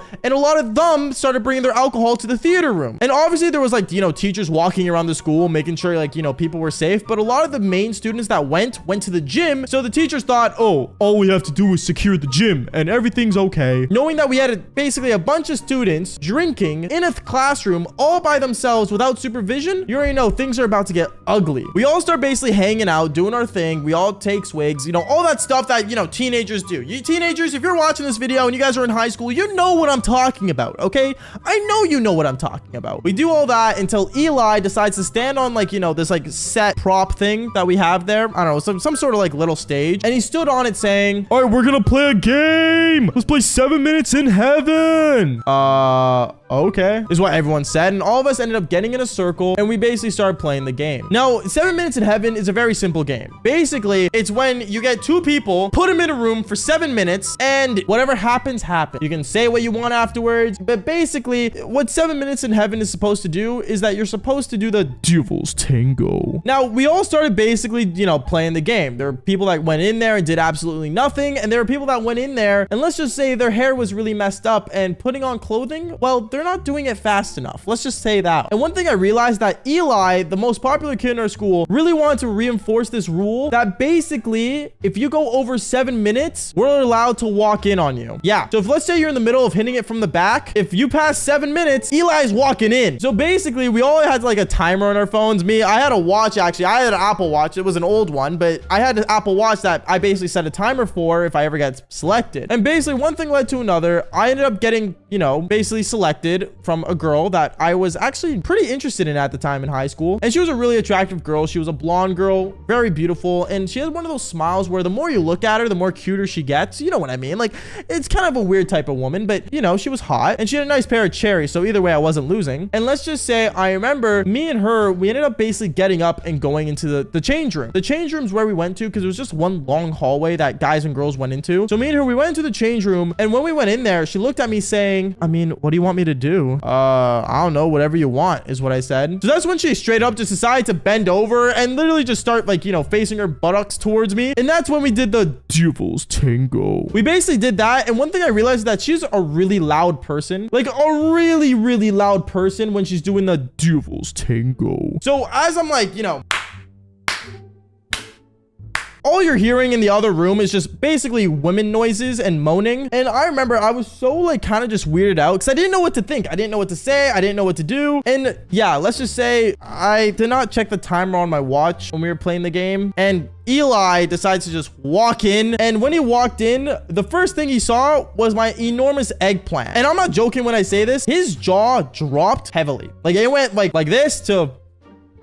like, it was crazy. To be fair, it was a massive eggplant back when I was in high school. It still is a massive eggplant. I shouldn't be saying that. It's YouTube. What am I doing, bro? Is this even a kid's... Can I switch to Rumble? Is this even legal? Anyways, from there, let's just say one thing led to another. Things got really insane. And the girl was totally embarrassed, but she ended up pulling her pants up in time, so I guess she was fast. And me, well, I didn't care anymore, to be honest. I just walked out of there, and everyone's just clapping for me, you know, because they know I did the deed. And yeah, that was the time where I did 7 minutes in heaven at school. Kind of insane, kind of weird, but I mean, hey, it's just another one of those experiences. Anyways, guys, that is basically it for today's story. But before I end the video off, I am live on Kick streaming and basically, you know, telling you guys these stories live. So if you guys want to watch me live, talking face to face, telling these amazing stories and playing games with you guys probably, make sure you guys join in live on the Kick stream. Other than that, follow for more embarrassing stories. Peace out, guys. Now, I was beating my meat the other day and I was thinking about how I really want to get married. Like, no joke, marriage is something that I've always wanted since I was a kid growing up, and like having that happily ever after. But one thing I will say is that it seems less likely the more the years go on, because the amount of stories I've told, honestly, it's gotten to the point where I feel like no woman would end up being interested in me. But one thing I will say is that, is marriage counseling actually useful? Because my experience of a marriage counselor was not good at all. Yo, what is going on, you guys? My name's Bubba, and welcome back to another crazy but also super embarrassing story. Now, this story all takes place back in my high school years, and this was actually my grade 12 year. It was my final year of grade 12, and I was getting ready to graduate and move on with my life to better things. At least so I thought. But I remember I had a girlfriend at the time, and me and my girlfriend were really close. If anything, we were really like one of like the iconic couples in my grade 12 year that many people looked at and actually looked up on. I don't know why, to be honest. Like, we weren't doing anything special other than hanging out at lunchtime together, but apparently it was like a really big deal that we were a couple, and many people looked up to us as the power couple in our high school. But I think the funniest part was that a lot of people got to see the outside of things, but not the true inside between our relationship. Now, I know it's not good to expose like in-depth, like online, like how your relationships are and stuff like that. Like, for many people out there that have like those family channels or watch those family channels with like people like showing their insides of the relationship in every argument, it's not a good idea. My opinion, if I ever had a girlfriend, you guys would not know about it. I'm gonna be brutally honest. You guys definitely would not know until like I got married. Then maybe I'll do like a live stream wedding on my Twitch page and just, you know, do this big thing. Yeah, it all sounds crazy, don't get me wrong, but still, going on with the story, I remember one day I was sitting in a cafe and I was just minding my own business doing my math homework. I decided to try a new thing where I would take my homework outside because apparently it's healthier for the brain instead of doing it actually at home, even though it's called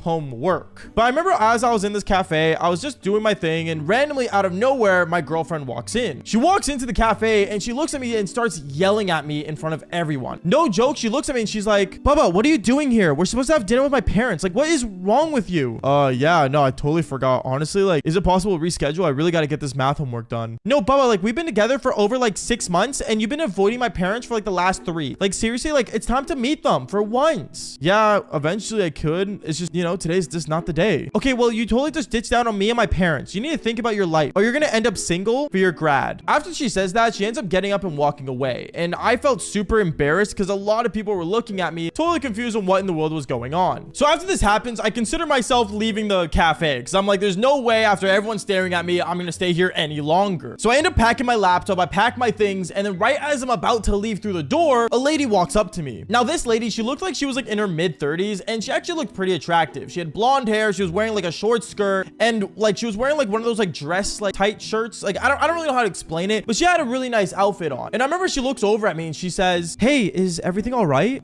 Yeah, no, everything's good.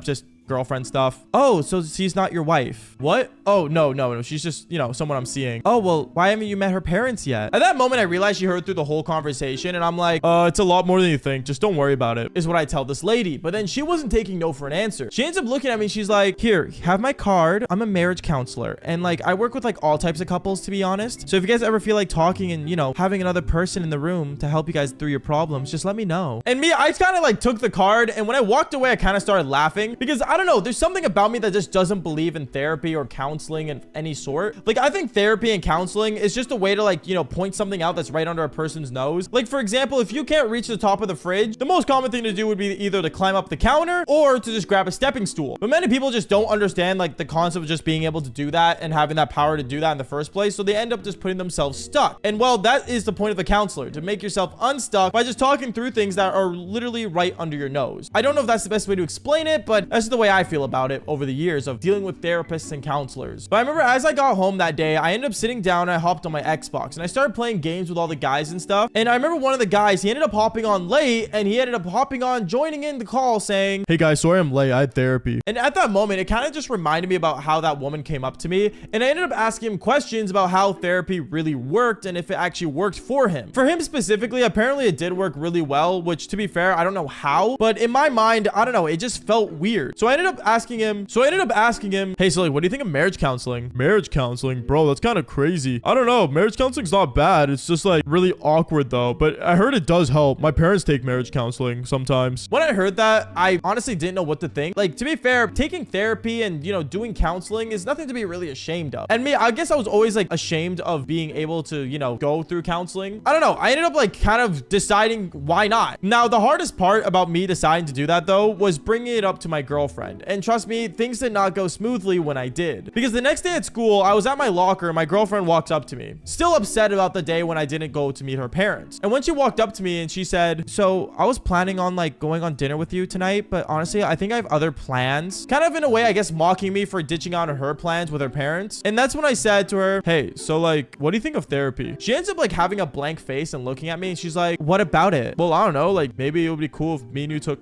some marriage counseling." "Oh, wait, really?" "Yeah, like I don't see why not." "I mean, yeah, 100%. I'm really down." At this moment, I was in shock because I was like, wait, what? Like, you want to do marriage counseling? Like, you're 100% cool with this. But her reasoning for it was kind of, I guess it made sense in a way, because she ends up saying to me, "Yeah, like I used to always take like therapy back then when I was younger. And honestly, like I came through a lot of problems and just therapy helped me out a lot." "Okay, then yeah, let's do it." And at that moment, she ends up walking away, and I pull out my phone and I call the marriage counselor up. I end up calling her on the card she gave me, and it took me directly to a receptionist that led me to her. And when I got to go on the phone with her, I ended up saying to her, "Hey, I don't know if you remember, I'm the guy from the cafe the other day." "Oh, hi. Yeah, I never caught your name. What was it?" "Oh, my name is Bubba. I was just curious. Me and my girlfriend are down to do some marriage counseling, and yeah, we would love to like, try it out." "Awesome. Okay, can I book you in for tomorrow?" Yeah, tomorrow works. It should." "Okay, sweet. I'll see you guys at my office tomorrow at, let's say, after school. So that would be around 4:45 for you guys." Yeah, 4:45 sounds great." "Okay, awesome. See you tomorrow, Bubba." So at this moment, I just booked my first marriage counseling appointment, and I'm kind of like in shock because I never expected me to actually like book an appointment. But honestly, like it never hurts to try new things. At least that's what I thought growing up throughout my high school years. And when the next day finally came and I ended up planning everything with my girlfriend to go there, I ended up picking her up in my car and we drove down to the marriage counseling office. I remember when I got there, I ended up seeing the marriage counselor and I gave her a firm handshake, but she wanted a hug. So she ends up hugging me and my girlfriend starts like kind of like getting weirded out. But then afterwards, when my marriage counselor ends up going up to my girlfriend, she ends up just shaking her hand really firmly. And it was like one of the most awkward handshakes ever. I guess my marriage counselor at the time thought she was the problem. I mean, to be fair, she was, but it's not the point. Going on, we ended up sitting on the couch together and we started talking through our problems. Basically, she made me introduce what I want out of the relationship, what she wants out of the relationship. And well, one thing led to another. We ended up getting to the topic of parents. Now, I remember as we were sitting on the couch, my girlfriend ends up looking at the marriage counselor and she says, "I don't understand like why Bubba won't meet my parents. Like my parents aren't gonna hurt him. They want to meet him. Like we've been dating for over 6 months now, and like he refuses just to meet my parents. And we've been planning this for like 3 months. Yeah, I just don't want to meet her parents yet. I'm just not ready. What? Are you serious? How are you not ready? We've been dating for such a long time, and we're gonna graduate soon. Like you gotta propose eventually. And at that moment, when she brought up the word propose, I started to kind of freak out. I don't know. You don't really think about marrying someone until like a year or two in the relationship, but like 6 months in, like I'm not gonna lie, like it seemed like more of an arranged marriage type that she wants compared to me. But when she said propose, I remember my counselor also was kind of like, wait a second, what? Because she also like started getting weirded out, and she looked at me and I'm like, yeah, like I don't know if like I really want to do that. And that's when my marriage counselor ends up standing up and saying, okay, your girlfriend can leave the room for a bit. Bubba, I want to talk to you about some things. Okay. So my girlfriend ends up getting up and leaving really upsetly, and she even said like right before she went through the door, talk some sense into that man. And she ends up walking out the door, and my marriage counselor ends up sitting down right next to me, and she looks at me and says, so Bubba, be honest with me, do you think your relationship with her will last? I mean, I hope so. I don't really know. Honestly, I don't know if I kind of missed the single life. Well, you've been away from the single life for like over 6 months now, so how do you know if you want to get back into it? I don't know. I don't really want to like cheat on her or anything, but maybe I should just break up with her. Honestly, if you feel like that's the right thing to do and you're having doubts, most likely 80% of relationships that have doubts built into them won't last. But I'm sure I can help you convince you to break up with her another way. And at that moment, I looked at her and I'm like, wait, are you trying to convince me to break up with her? Like, isn't that like kind of the opposite of like marriage counseling? Like, aren't you supposed to help us stay together? I don't know. It felt really weird, but then she ended up sitting closer and closer to me on the couch. And it got to the point where she put her hand on my thigh and she said, maybe you should try seeing if you prefer another woman. And yeah, she ends up leaning in and we start making out on that couch. And while one thing led to another, we actually ended up doing the devil's tango. It was kind of crazy, and I'm not gonna lie, it was actually like super surprising that happened. But then right after, like I want to say like 30 minutes go by, my girlfriend, or I should say my ex-girlfriend, ends up walking back into the room, and she sees that like my counselor's like putting on her clothes again, and she gets really upset, and she's like, what kind of marriage counseling is this? Like, Bubba, what did you just do? I can explain. I want to end things, I said with a stutter really awkwardly. And yeah, me and her ended up breaking up. I never ended up meeting her parents. Thank God I didn't, by the way. And this marriage counselor, funny enough, after 2 more sessions with her, or I guess I should say devil's tango, she ended up getting fired because apparently her receptionist found out. Yeah, let's just say all good things must come to an end. But at the same time, would you guys ever take marriage counseling? Like, just be honest with me. I remember my therapist ended up telling me, Bubba, you should just sit down right now. We should talk about this. And instead of sitting across from me, she sat beside me and she put her hand on my thigh, and things got insane. Yo, what is going on, you guys? My name's Bubba, and welcome back to another really embarrassing, but I gotta say extreme story. So this story all takes place back when I was in grade 12, or actually 3 months after I graduated grade 12.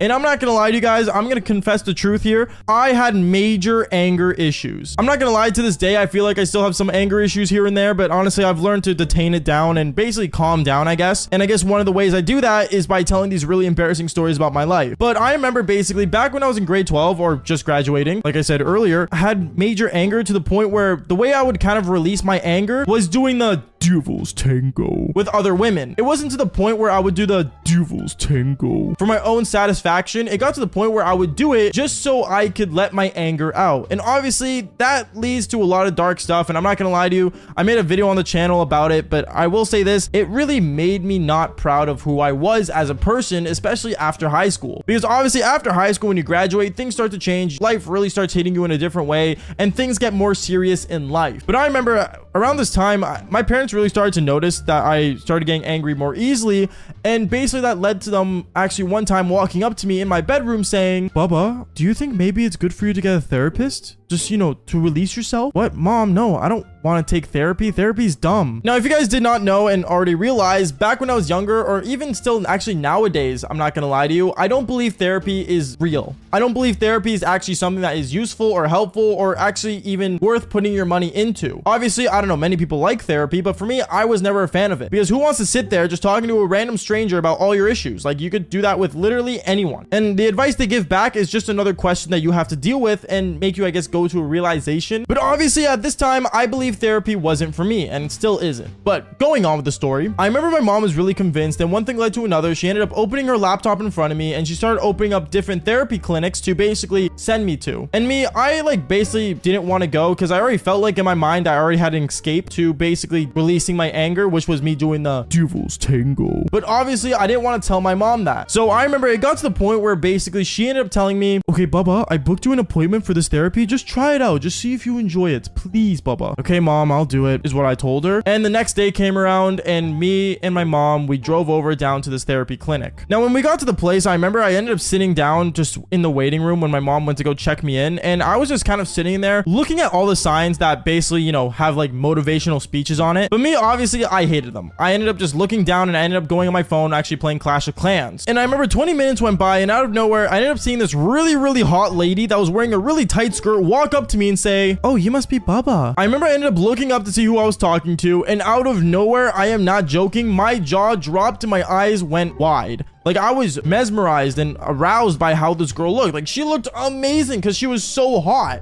And on top of that, her cherries were literally popping out of her button-up shirt. Like, I was mind blown and I was so attracted to her. And I looked at her saying, yeah, that's me. What's up? She ended up looking at me smiling and she said, well, I'm ready for you in my office now. Okay, cool. And me and her, we ended up going to the office and we ended up basically sitting across from each other. And she basically told me to start talking about myself. So that's exactly what I did. I told her I was a gamer. I told her that, you know, I would do the devil's tango a lot with many different types of women and how I had goals and dreams of becoming, well, a professional gamer of some sorts, or, you know, just anything really. I don't know. At this time, right after I graduated, I won't lie to you, I didn't really know where I was going with life, like I said earlier. So obviously I was just trying to basically tell her like the basic lines of myself, of who I am and what I want to be. But as I was saying all this, one thing I found really weird about this therapist was that randomly at certain moments, she'd be like, oh, like, I don't know, you could be a model. Like, are you sure you want to be like a gamer? Oh, so like, do you ever see yourself, I don't know, maybe like being on the Devil's Hub from how much of the Devil's Tango you do? And she would ask me all these questions that sounded like good normal questions to ask a normal person, but at the same time, the way she would say them is like in a flirtatious way. It got to the point where, I'm not gonna lie to you, I ended up just kind of zoning out every time she talked because I ended up looking at her cherries instead because, well, it was either that or I look at the sign behind her that was of a cat saying something motivational. So I ended up just staring at her cherries, and honestly 100% that this therapist definitely noticed that I was doing that. And she looked at me and said, Baba, you do realize my eyes are up here, right? Yeah, sorry. No, I'm just zoned out, I guess. I guess you could say it's from me doing the Devil's Tango. And at that moment, I guess she looked at me and said, Bubba, what makes you angry? Now, obviously, there was a lot of answers to this question, but one thing I did end up saying was, oh, you know, I guess like people like really like pushing my buttons, I guess, and just like, you know, being rude about it. Because at the time, I'm not gonna lie, every time she like would say something, it sounded like she was trying to press my buttons more than actually, you know, be a therapist. I remember it got to a point where a therapy session was over because her phone ended up ringing, and yeah, one thing led to another. That was the end of our first session together. Now, obviously, I ended up getting up and leaving, but as I was leaving out the front door, I remember she put her hand on my shoulder and said, I really hope you come back. And she walked away. Now, I'm not gonna lie, at this moment, I got bricked. I'm not gonna lie. I was severely bricked, and I was really just attracted to this therapist. And I remember as I was on the way home with my mother, my mom looks at me and says, so Bubba, what do you think about the session? Do you think you're gonna go again? Oh, I'm definitely going back, is what I told my mom. And my mom ended up smiling. I remember 1 week went by and I ended up going back to see this therapist. And when I went to go see her, I remember I got really excited and I decided to wear something more, I guess, appealing to the average woman. And basically I ended up heading down there. When I got there, I ended up sitting in the waiting room waiting for her. I saw that she was already with a different client, but I could just tell from the way she was interacting with this other person, she didn't feel the same as what she did with me. Like, for example, she wasn't in any way, you know, flirtatious. She wasn't touchy. She didn't really, like, you know, stare at him like the way she would look at me. So I knew there was definitely a difference between me and other clients that she had. And I remember when she saw me at the waiting room, she ended up running up to me, surprisingly, and actually giving me a hug and say, hey, Bubba, I missed you. Welcome back. Do you want to head into the office right now? Yeah, I guess it's my time, isn't it? Oh, yeah, of course it's your time, silly. And I remember this therapist ended up grabbing my wrist and actually dragging me to her office and shutting the door and locking it. Now, the first time I met this therapist, she didn't lock the door, but this time she apparently did for some reason, which got me really questioning what was gonna go on here. I remember this therapist looks at me and tells me, Bubba, you should sit down. Okay, yeah. So tell me, how has your week been? Have you been releasing anger recently? And I already knew what she meant by this question because, like I said earlier, the way I would release anger was me doing the Devil's Tango. But I ended up being honest with her saying, nah, I haven't done it at all, to be honest, is what I told her. And she said, oh, well, like, maybe I should help you out with that. I remember this therapist ended up taking off everything right in front of me. And she said, do you like it, Bubba? And well, one thing led to another. This therapist got me bricked and we ended up doing the Devil's Tango at the therapy office. Now, I don't know if this was part of the therapy, but to be honest, in my mind, it probably wasn't. Maybe this therapist was just in the mood and, you know, she found the best person that could do it with her, and that was me, because I was the master of doing the devil's tango. But one thing I will say was that my mind was blown when this was happening. I remember we were in there for a good like hour and a half, and her phone alarm went off, and basically she had to get ready as fast as possible for her next client. After she put everything on, she ended up walking me out of her office and said, "I hope that released your anger for this session," and ended up basically letting me go. At that moment, I'm not gonna lie to you, I guess the therapy ended up becoming release anger therapy. I have really no idea what that was, but I remember from weeks on end for I want to say a month and a half, that's the only thing we would do every time I went to her office. I would go there, do the devil's tango, and basically come back home. But then I'm not gonna lie to you, months later on, I ended up stopped seeing this therapist because, well, I ended up getting a girlfriend and I decided to stay loyal to her and basically cut off the therapist. Even though my girlfriend knew I was going to therapy, she found it hilarious how I ended up just stopping going to therapy for her. But I just told her I graduated therapy because, well, I was already the master of doing the devil's tango. Anyways, remember when I walked into my counselor's office, I ended up looking around confused on why she wasn't there, and then out of nowhere she ended up coming in, but she was wearing nothing but a robe. Like, what was she doing? Yo, what is going on, you guys? My name's Bubba, and welcome back to another really embarrassing story. So this story all takes place back when I was in high school, and this was actually my grade 10 year. Now, in grade 10, I'm not gonna lie to you, I never had good experiences with the counselors in my high school. Like, I never understood why counselors were even a thing in high school, because let's be real here, if you're really having a hard time, are you really gonna go to the one person that only cares about your education system? Like, I think the counselors are only really useful when it comes to actually getting you inside a university or a college, not for actual counseling. But I remember basically there was one time where in my grade 10 year, I'm not gonna lie to you, I wasn't doing the best in school. I'm not gonna lie, I would usually skip school to go out and do the devil's tango with many different women, and it got to a point where my absences started becoming a real problem with the school system. And I remember there was one time when I was sitting in my homeroom class and I was just basically trying to catch up on some work, and as I'm just writing down a bunch of things on a piece of paper, out of nowhere I ended up seeing my teacher walk up to me, my homeroom teacher. She walks up to me and says, "Bubba, I'm not gonna lie to you, you've been absent a lot recently, and apparently the counselor wants to go and talk to you." She wants to talk to me, is what I said. Yeah, apparently it's something about your grades and basically what your future holds for you. I don't really know. I ended up looking at her really confused, and I just said, you know what, whatever. And I ended up basically getting up from my chair and started heading towards the counselor's office. Now, I think this was gonna be one of the first times I ever went to go see the counselor,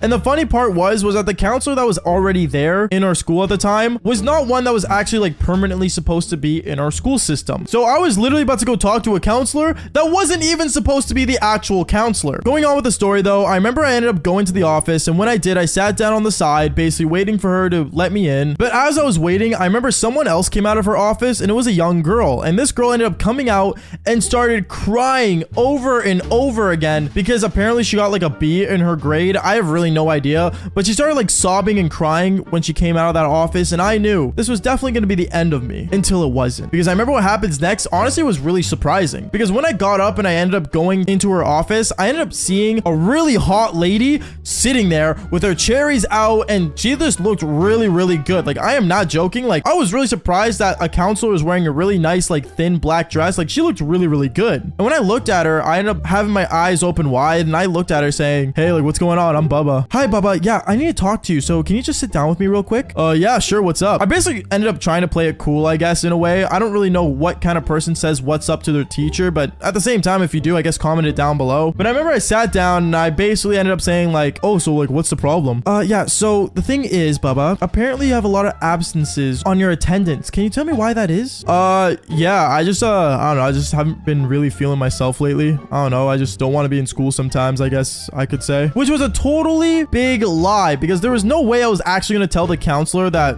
the reason I was not showing up to school was to go do the devil's tango. So obviously, I remember from there, she ended up looking at me saying, "Okay, well, Bubba, if there's something going on at home, you know you can talk to me, right? Like, I am your counselor." Which in reality, she actually wasn't, but I ended up just saying, "Yeah, that's all good. Yeah, I understand. I'll come in here if I do need to talk to you, I guess." "Okay, good. Also, I do want to see you regularly now, so if you can come in at least every day before your third block, that would be fantastic." "Wait, what? Why?" "Because obviously, I don't want you running off, and I'd rather you be actually in school, and this is my way of knowing. Okay, sure. You know what? Whatever. At that moment, I remember I got up and left the counselor's office really upset because obviously who would want to go to the counselor's office every day? It was already bad enough I had to go there that day. But let me tell you guys, things went from worse to, I want to say, better, because the next day when I ended up showing up to my counselor's office, I ended up sitting down with her and she told me, so how are you feeling today? Do you feel like running off? No, I'm in school, aren't I? Is what I told her. Yeah, you are in school.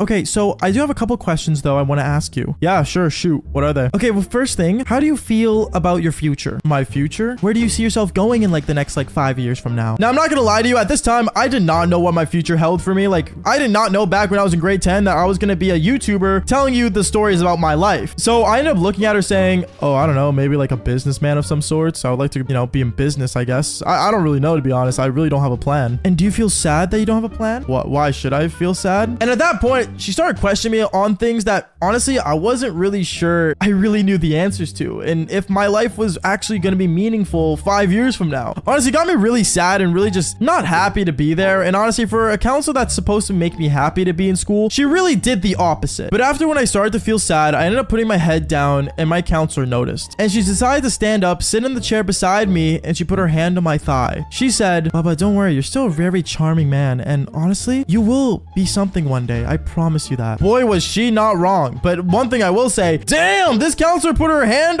on my thigh, bro. Like, she definitely wanted some. Obviously, at this time, I didn't notice that, obviously, because, well, I was actually really sad about my 5 years in the future time, I guess. But I remember I ended up looking at her and I said, really? Like, you think so? Yeah, Baba, I'm sure you're holding a lot of great things for your future. And I remember me and her, we ended up having like an eye-to-eye moment until another student walked in saying, oh, is it my turn to talk to you, Miss Counselor? And yeah, I got up, I ended up leaving, and she ended up winking at me as she was sitting across from the other student that just walked in as I was leaving the door. And at that moment, I knew something was definitely up between me and the counselor, but I wasn't sure what exactly until what happens next. Because I remember the next thing that ends up happening was I ended up showing up the next day. And next day when I showed up, I remember I ended up sitting down with her. And when I sat down, I said, hey, like, how's it going? Oh, good. Now that you're here. Cool. Yeah. So, I just want to talk to you about yesterday. I kind of thought what I wanted for my future. And at that moment, I remember I ended up telling her like basically like my plan about going to school and stuff, which none of it ever ended up happening. Thanks to you guys for actually following the channel and basically watching these stories. But going on with the story, I remember she ended up basically like, you know, being happy that I found out my future. And then she ended up asking me the one question that I really did not think of at the time. So, Bubba, do you ever see yourself, I don't know, maybe getting married in the future? Married is what I told her. And I didn't really know what to say at this moment. I never thought about actually being in a heavy relationship back when I was in grade 10 because the only thing I was good at was, well, you guys may know it as the Devil's Tango. And that was the only thing I actually knew and cared about. Obviously, I wasn't going to tell her that. So I said, yeah, you know, if I meet the right woman, then obviously I would want to marry her and yeah, I guess, you know, get married and stuff. But that's a really rare chance. She ended up looking at me kind of in question. And she said, well, Bubba, what is your ideal woman? At that moment, I started like describing like, you know, I want her to be attractive. I want her to be friendly. I want her to be, you know, someone that likes me for me. You know, all the typical stuff that the average kid would say if they had to describe their dream crush or, you know, girlfriend or whatever. And basically she looks at me and she ends up standing up once again. She came up and sat beside me and said, you know, you just described me, right? Huh? At that moment, I remember she ends up turning my head towards her and she ends up kissing me. My counselor literally made out with me for like a good 10 minutes with her. And then out of nowhere, I ended up saying, wait, what if another student walks in? Oh, don't worry about it, Bubba. No one's gonna walk in. I canceled everything else today. And at that moment, she ended up basically unbuttoning her shirt. And well, I'm not gonna say any more than that other than me and her, we ended up doing the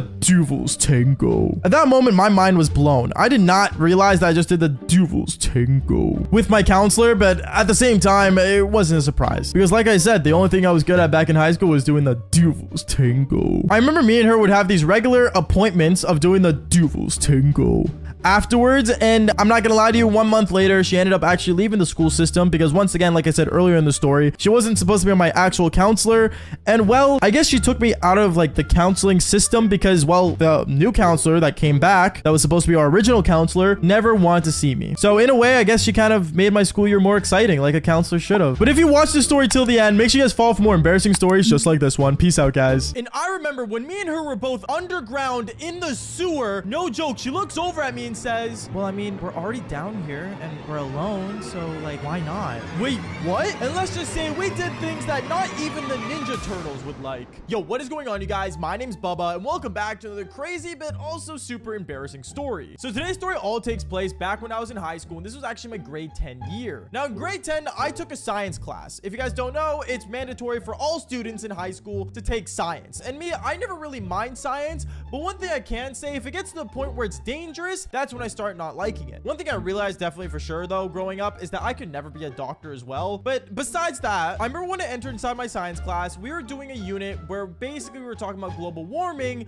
and seeing if the air was different between cities and also the jungle, I guess, or forest, as we have here in Canada. And our teacher ended up walking in front of the class and saying, okay, students, we're gonna be matching you guys up in pairs. Bubba, you're with this girl. And that's when he pointed out a girl in my class that not a lot of people liked because she was known for getting in people's minds really weirdly. What does that mean? Well, you guys will see later on in the story. But I remember I ended up basically pairing up with her, and me and this girl, we ended up having a project where we had to go into the forest and we had to go into the city and see the difference in air quality. I didn't mind this project, and I thought this was gonna be something quick and easy we could just finish off after school. So I remember when we ended up getting into our group, she ended up looking at me saying, oh, do you want to like just get this project done and just go today after school? Yeah, sure. Like, it shouldn't take more than an hour, right? No, it definitely shouldn't. We'll be 100% okay. But let's just say this project ended up giving us way more trouble than it should have been, because I remember right after school finally came around, and me and this girl, we ended up going towards the forest. But as we were on the way there walking, because at this time I didn't have my car, she looks over at me and says, I'm just curious, a lot of girls talk about you at school. Like, what's your problem? What do you mean what's my problem? Well, like, I don't know, like a lot of girls say that, like, you know, you're kind of a player. At that moment, I knew what she was talking about, because like I said earlier, in my grade 10 year, I was a player and I didn't know any better, and no one should do what I do. But I remember I ended up just basically kind of like ignoring her questions, because it got to the point where she started asking me questions that were way too personal. Like, no, you don't get to know if I have daddy issues, and no, my mom still loves me and still makes me dinner, even still to this day. But going on, I remember as we were in the forest, we end up finishing the part where we're supposed to, you know, finish up the testing of air quality, whatever that means. And this girl looks over at me and says, so like, are you really like that big? What do you mean? I'm only like 5'10". No, like, actually, like, you know what I mean? Like, are you like hung? At that moment, I felt really uncomfortable, because a girl asking that, especially in the forest, well, if it was any other girl, you guys would probably know what I would do,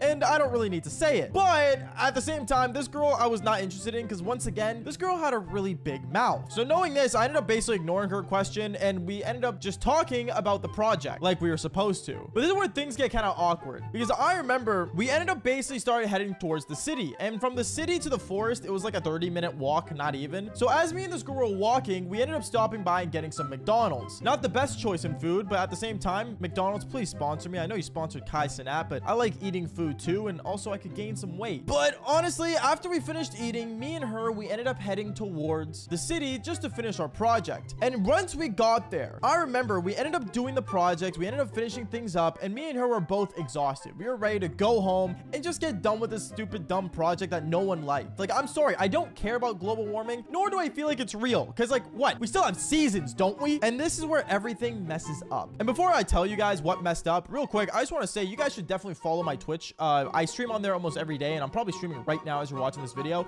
So go ahead and do that. But I remember as me and the girl were walking on the sidewalk of the city we were in, we ended up walking side by side, and this girl says something insane where she says, so like, do I have to like pay you to like me, or like, are you not gonna give me a taste? And at that moment, I ended up looking at her, not looking at the direction I was walking, and I ended up walking over some caution tape and falling into the sewer. I fell inside a sewer. Like, you guys know those sewer gates that's supposed to be covered up, but it's covered up with these like weird line things that don't really actually help out, because people still drop their phones, wallets, keys. You guys know the whole gist of it. Well, basically, for some reason, this caution tape was covering a hole that was leading to the sewer, and it wasn't covered. I don't know why. I guess they were doing some sort of construction there, but I ended up falling into it when this girl said the most craziest question. And when I fell in, I remember I hurt my legs so bad. Like, my ankles were burning from the landing I did, because I ended up landing on my feet. It wasn't a crazy drop. I want to say it was like almost a 7-foot drop, which isn't that bad, but honestly, it definitely did hurt my leg. At that moment, I ended up looking up and I realized I was stuck in the sewer, and that's when I yelled out saying, yo, can you go get like a cop or something? Can you call for help? Yeah, no problem. I can call for help real quick.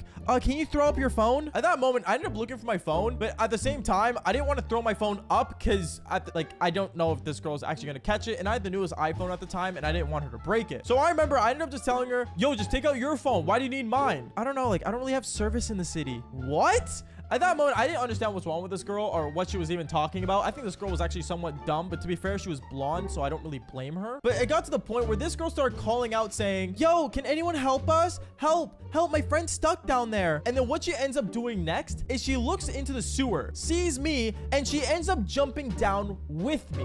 Why? I have no idea. But she ended up jumping, and I remember she ended up landing on her feet as well. And she looks over at me saying, oh my goodness, wow, that actually really hurt. What are you doing down here? Is the first thing I said to her, because there was no way this girl literally decides to jump into the sewer I got stuck in just to help me. But I don't understand the point of what this girl was trying to do. And it got to the point where me and her started arguing in the sewer. I started yelling at her because I'm like, yo, you're supposed to, you know, get someone to get us out of here. And that's when the girl said, okay, well, why don't you just whip out your phone and call someone? I remember I pulled out my phone, and since we were stuck in the sewer, for some reason, my phone didn't actually work. I don't know why, but for some reason, I couldn't call anybody, and I had no bars whatsoever. And to be fair, since I was doing the science project, I was on my phone a lot, totally, absolutely ignoring the fact that we were doing the science project and mostly texting other girls. But basically, I'm not gonna lie, my phone was basically dead. Okay, it basically was dead. It was useless. It was at like 3%, and I had no service. I couldn't do anything about it. Okay, so knowing that, I remember I ended up just telling this girl that my phone doesn't work, and me and her, we ended up staying down there yelling out of the little hole that we fell in. We kept yelling back to back to back, and for some reason, no one heard us except that one homeless guy that walked by and just looked inside and then just looked away and pretended he saw nothing, which that guy sucks, by the way. If you're ever watching my videos, I'm coming after you. Not actually, please. I'm not a crazy guy, but going on. I remember I got super upset, and we were in there for over half an hour. No joke, me and her, we ended up just sitting down on the sides of the sewer, and we're just like looking at each other. And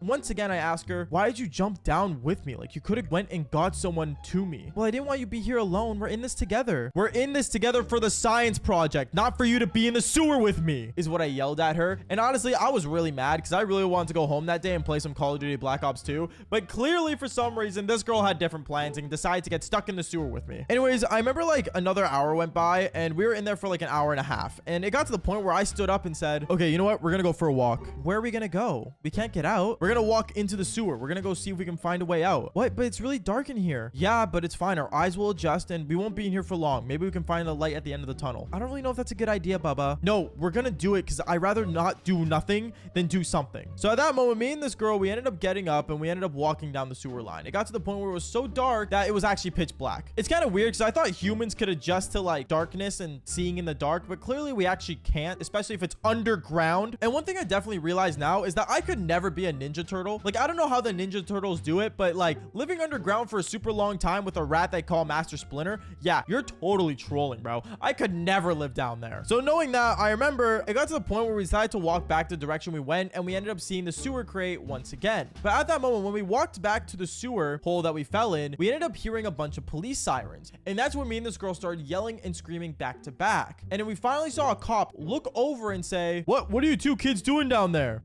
We got stuck in the sewer. What? Okay, well, we didn't know people fell in here. We just saw the tape was falling down. We were called to fix it, but we have to call the fire department. You guys just stay down there. We'll be getting you guys soon. At that moment, me and this girl, we ended up waiting like 10 minutes. And for people that are supposed to come and save fires at a good time, they sure take a long time to get two people out of the sewer. So knowing this, me and this girl, we ended up just sitting there, and it got to the point where she looks at me and says, yo, so like, I don't know, I think we have like another half an hour down here. Do you want to do anything? No, not really. Why? Well, like, I don't know. Like, once again, I just want to know how big you are. At that moment, I'm not joking, I was so annoyed by her asking all these personal questions to the point where I just whipped out my eggplant. And yeah, not gonna lie, we ended up doing the devil's tango in the sewer. Totally disgusting, but to be fair, I've done it in more disgusting places, which if you guys want to figure out more disgusting places, subscribe to the channel. But yeah, honestly, it got to the point where like 20 to 30 minutes later, finally the fire department came and pulled us out of there, and we smelled disgusting. Like, we smelled so bad, bro. It was absolutely insane. And honestly, yeah, that was like basically it. We ended up getting out, and the next day at school, we ended up actually, funny enough, being on the news for being two kids stuck in the sewer, but the whole school knew about it. And yeah,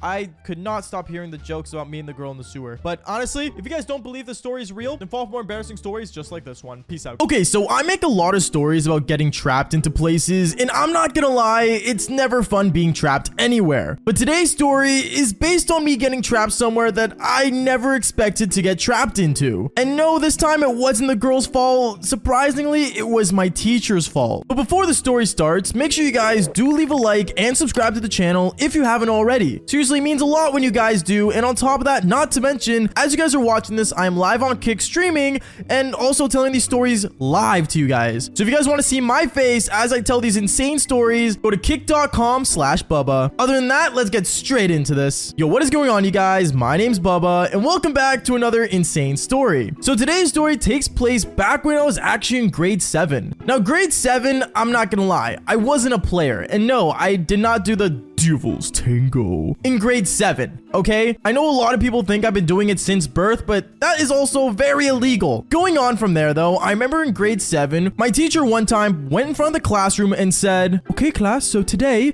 we're gonna be going to around the lake." There's this lake that's near my place, and that was actually near my school, funny enough, that had this like really cool area that you can kayak in and stuff like that. And me, honestly, I liked going there with my family a lot, and knowing that I got to go there with my class was pretty cool. Now, I remember as basically we were getting handed out the field trip form, I was really excited to go, so I remember I went home and I told my parents about it, and they let me go. Now, obviously, the day of, I got excited. I got my, nice swim trunks on. I got my cool Minecraft t-shirt that I love to wear, and I ended up basically going. When I got to school, I remember we all went on the bus, and my goal was to sit beside my crush on the bus, but obviously that didn't end up happening because apparently every girl has to sit with another girl on the bus. Like, why can't I sit beside my crush for once?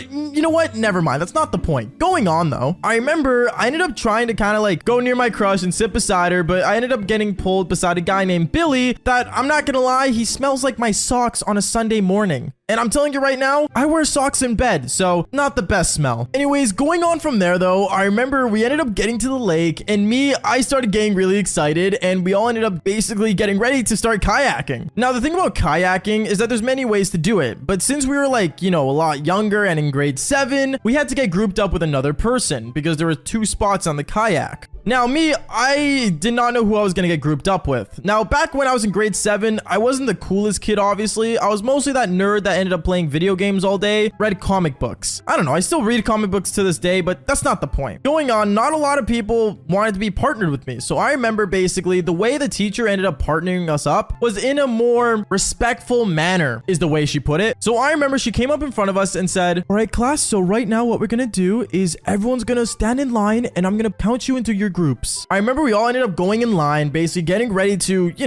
be put into our groups. And I remember I was standing there, crossing my fingers, hoping that I would get someone that's at least somewhat normal to be my partner. Because if I get Billy, I swear I'm gonna end up shooting. Not the point. Going on, I remember I ended up sitting there and basically fingers crossed, hoping and hoping. And then the teacher ended up saying my name. "Bubba, you will be with..." And then she ended up saying my crush's name. Now, when she said that, I'm not gonna lie to you, I got the most excited I've ever been throughout the entire school year. Me and this girl on a boat, it could be like Titanic, except without the sinking. Obviously, I don't want to sink. I wasn't a really good swimmer. So I remember I was really excited and I basically ended up, running to my boat. But obviously my crush, well, she wasn't really that excited to be kayaking with me. Obviously, seeing her facial expressions, it made it seem like she didn't want to be my partner. So I promised myself that I would be the best kayaker there. What I ended up doing was I even set up the boat and everything for her. I ended up pushing with all my 120 pounds of me, pushing the boat all the way to the water. She didn't help out because she was on her phone, but at the same time, what girl isn't addicted to her phone? From there, I remember I ended up hopping in the boat.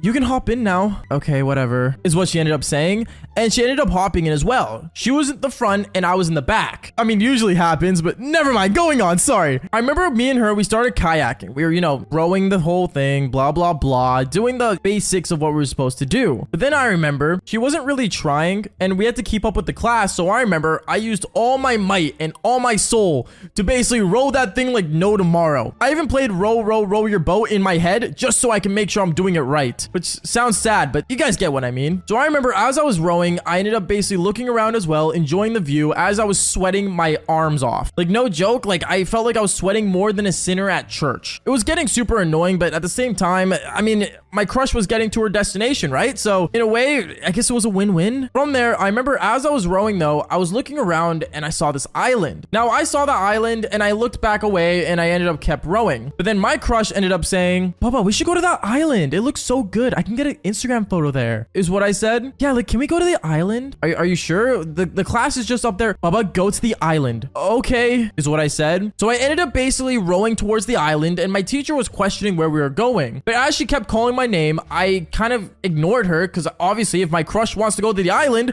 I'm going to take her to the island. So I ended up rowing there and I remember right as I was rowing towards like the end of it, I ended up dropping my paddle and it ended up falling and I did not know where it was. So I remember my crush ended up giving me hers, so I ended up rowing all the way there. When I got there, I remember she got out the boat and so did I. And when we ended up basically leaving the boat and getting off it, she ended up getting off and so did I. And I basically ended up watch her take selfies of herself. And it even got to the point where she actually spoke to me and said, Bubba, can you take a photo of me? Yeah, sure, is what I said. I ended up taking a photo of her and she was as beautiful as always. Well, I mean, it was my crush. Obviously, she's beautiful. Going on though, I remember I ended up taking a photo of her and right as I take the photo, I see her face go from a smile to a shocked face. And I didn't know why until I turned around and I saw that the kayak that we got off of basically went away. Now, at this point, I remember I started panicking and my teacher honestly kind of like thought we were going to keep up, but I guess kind of looked away. So in a way, we were stuck on that island, which I mean, out of all things you could bring to an island, I guess bringing a hot chick, if that was an option, would be cool. But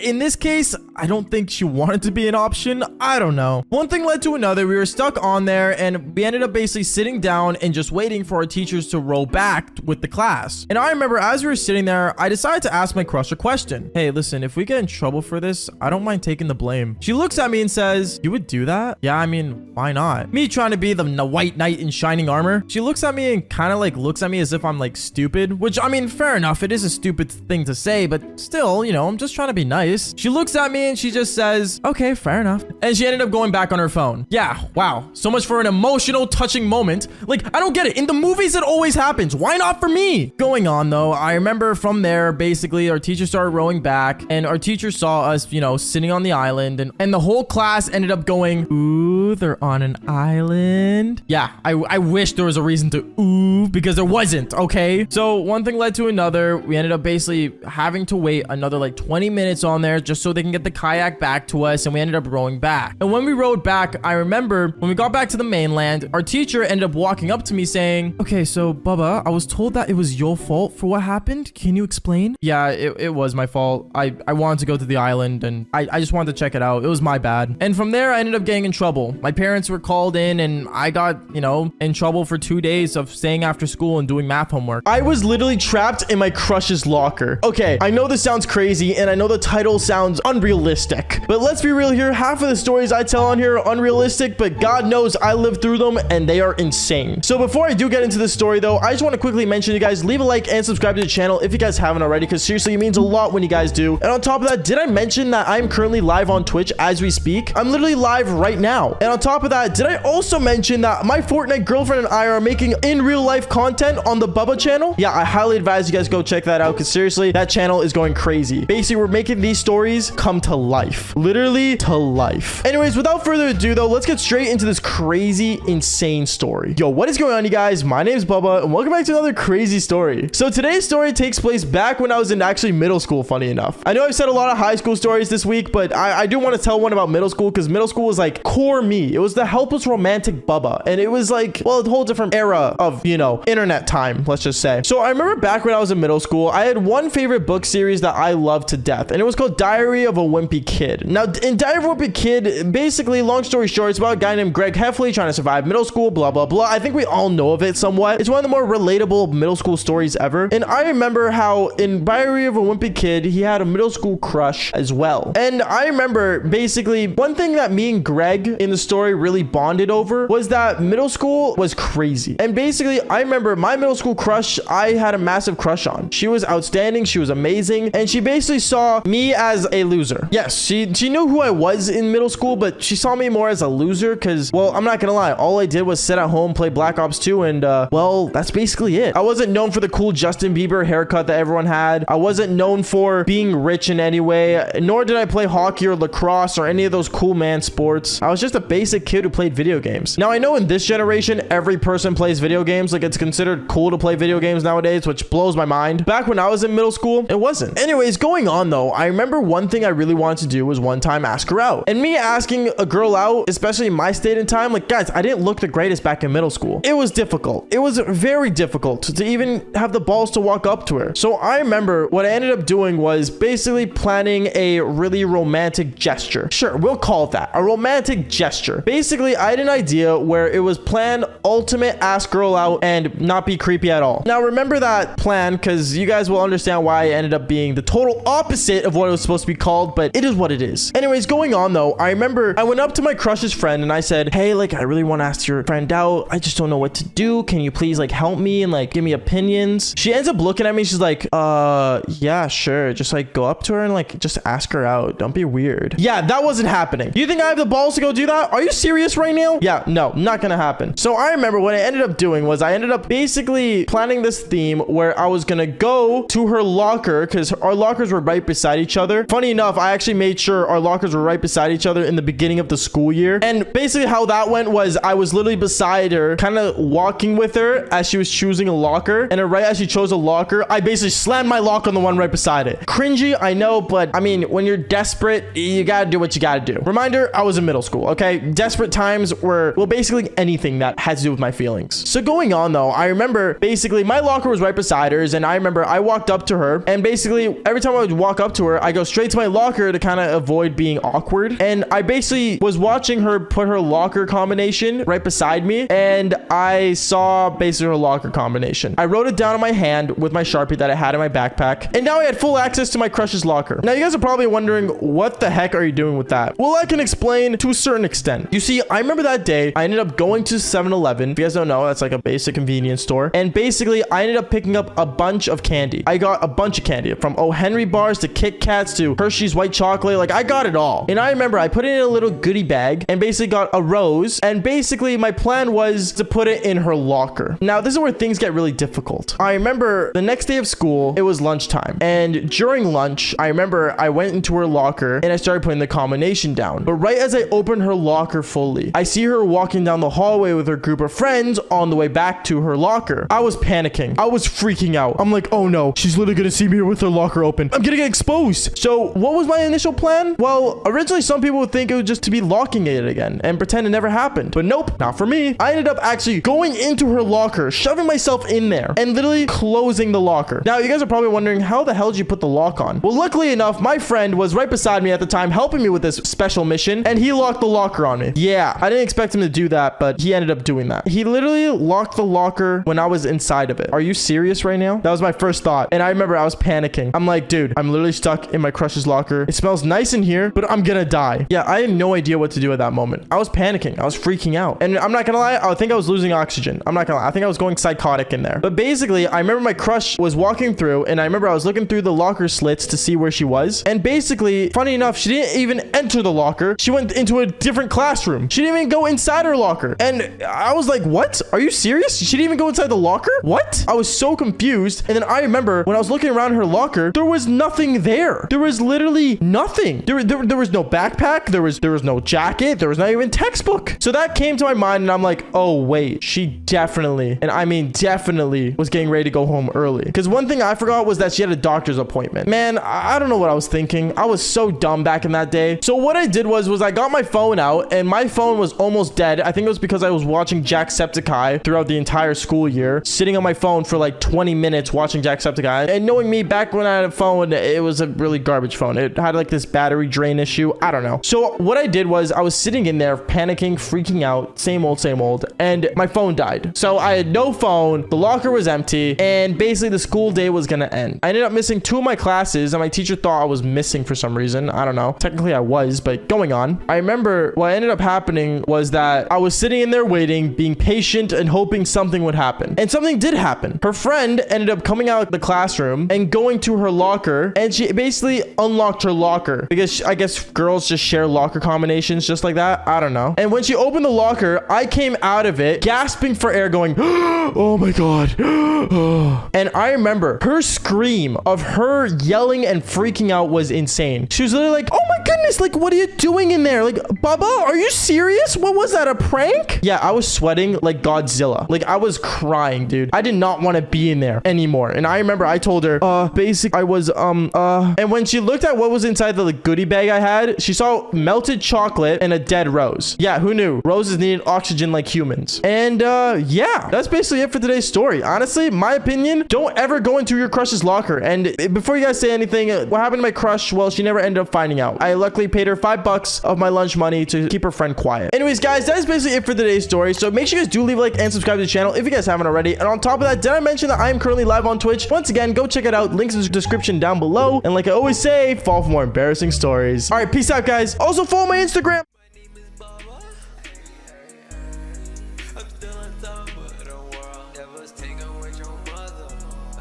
Let's go. Should I make it a story? Let's click record. Got that TikTok with 2 mil hit different with some more. She said she love me, she kept. Should I exit for sure? I got 100K for my life's work, so mama said bravo. All these people on my swing, love y'all.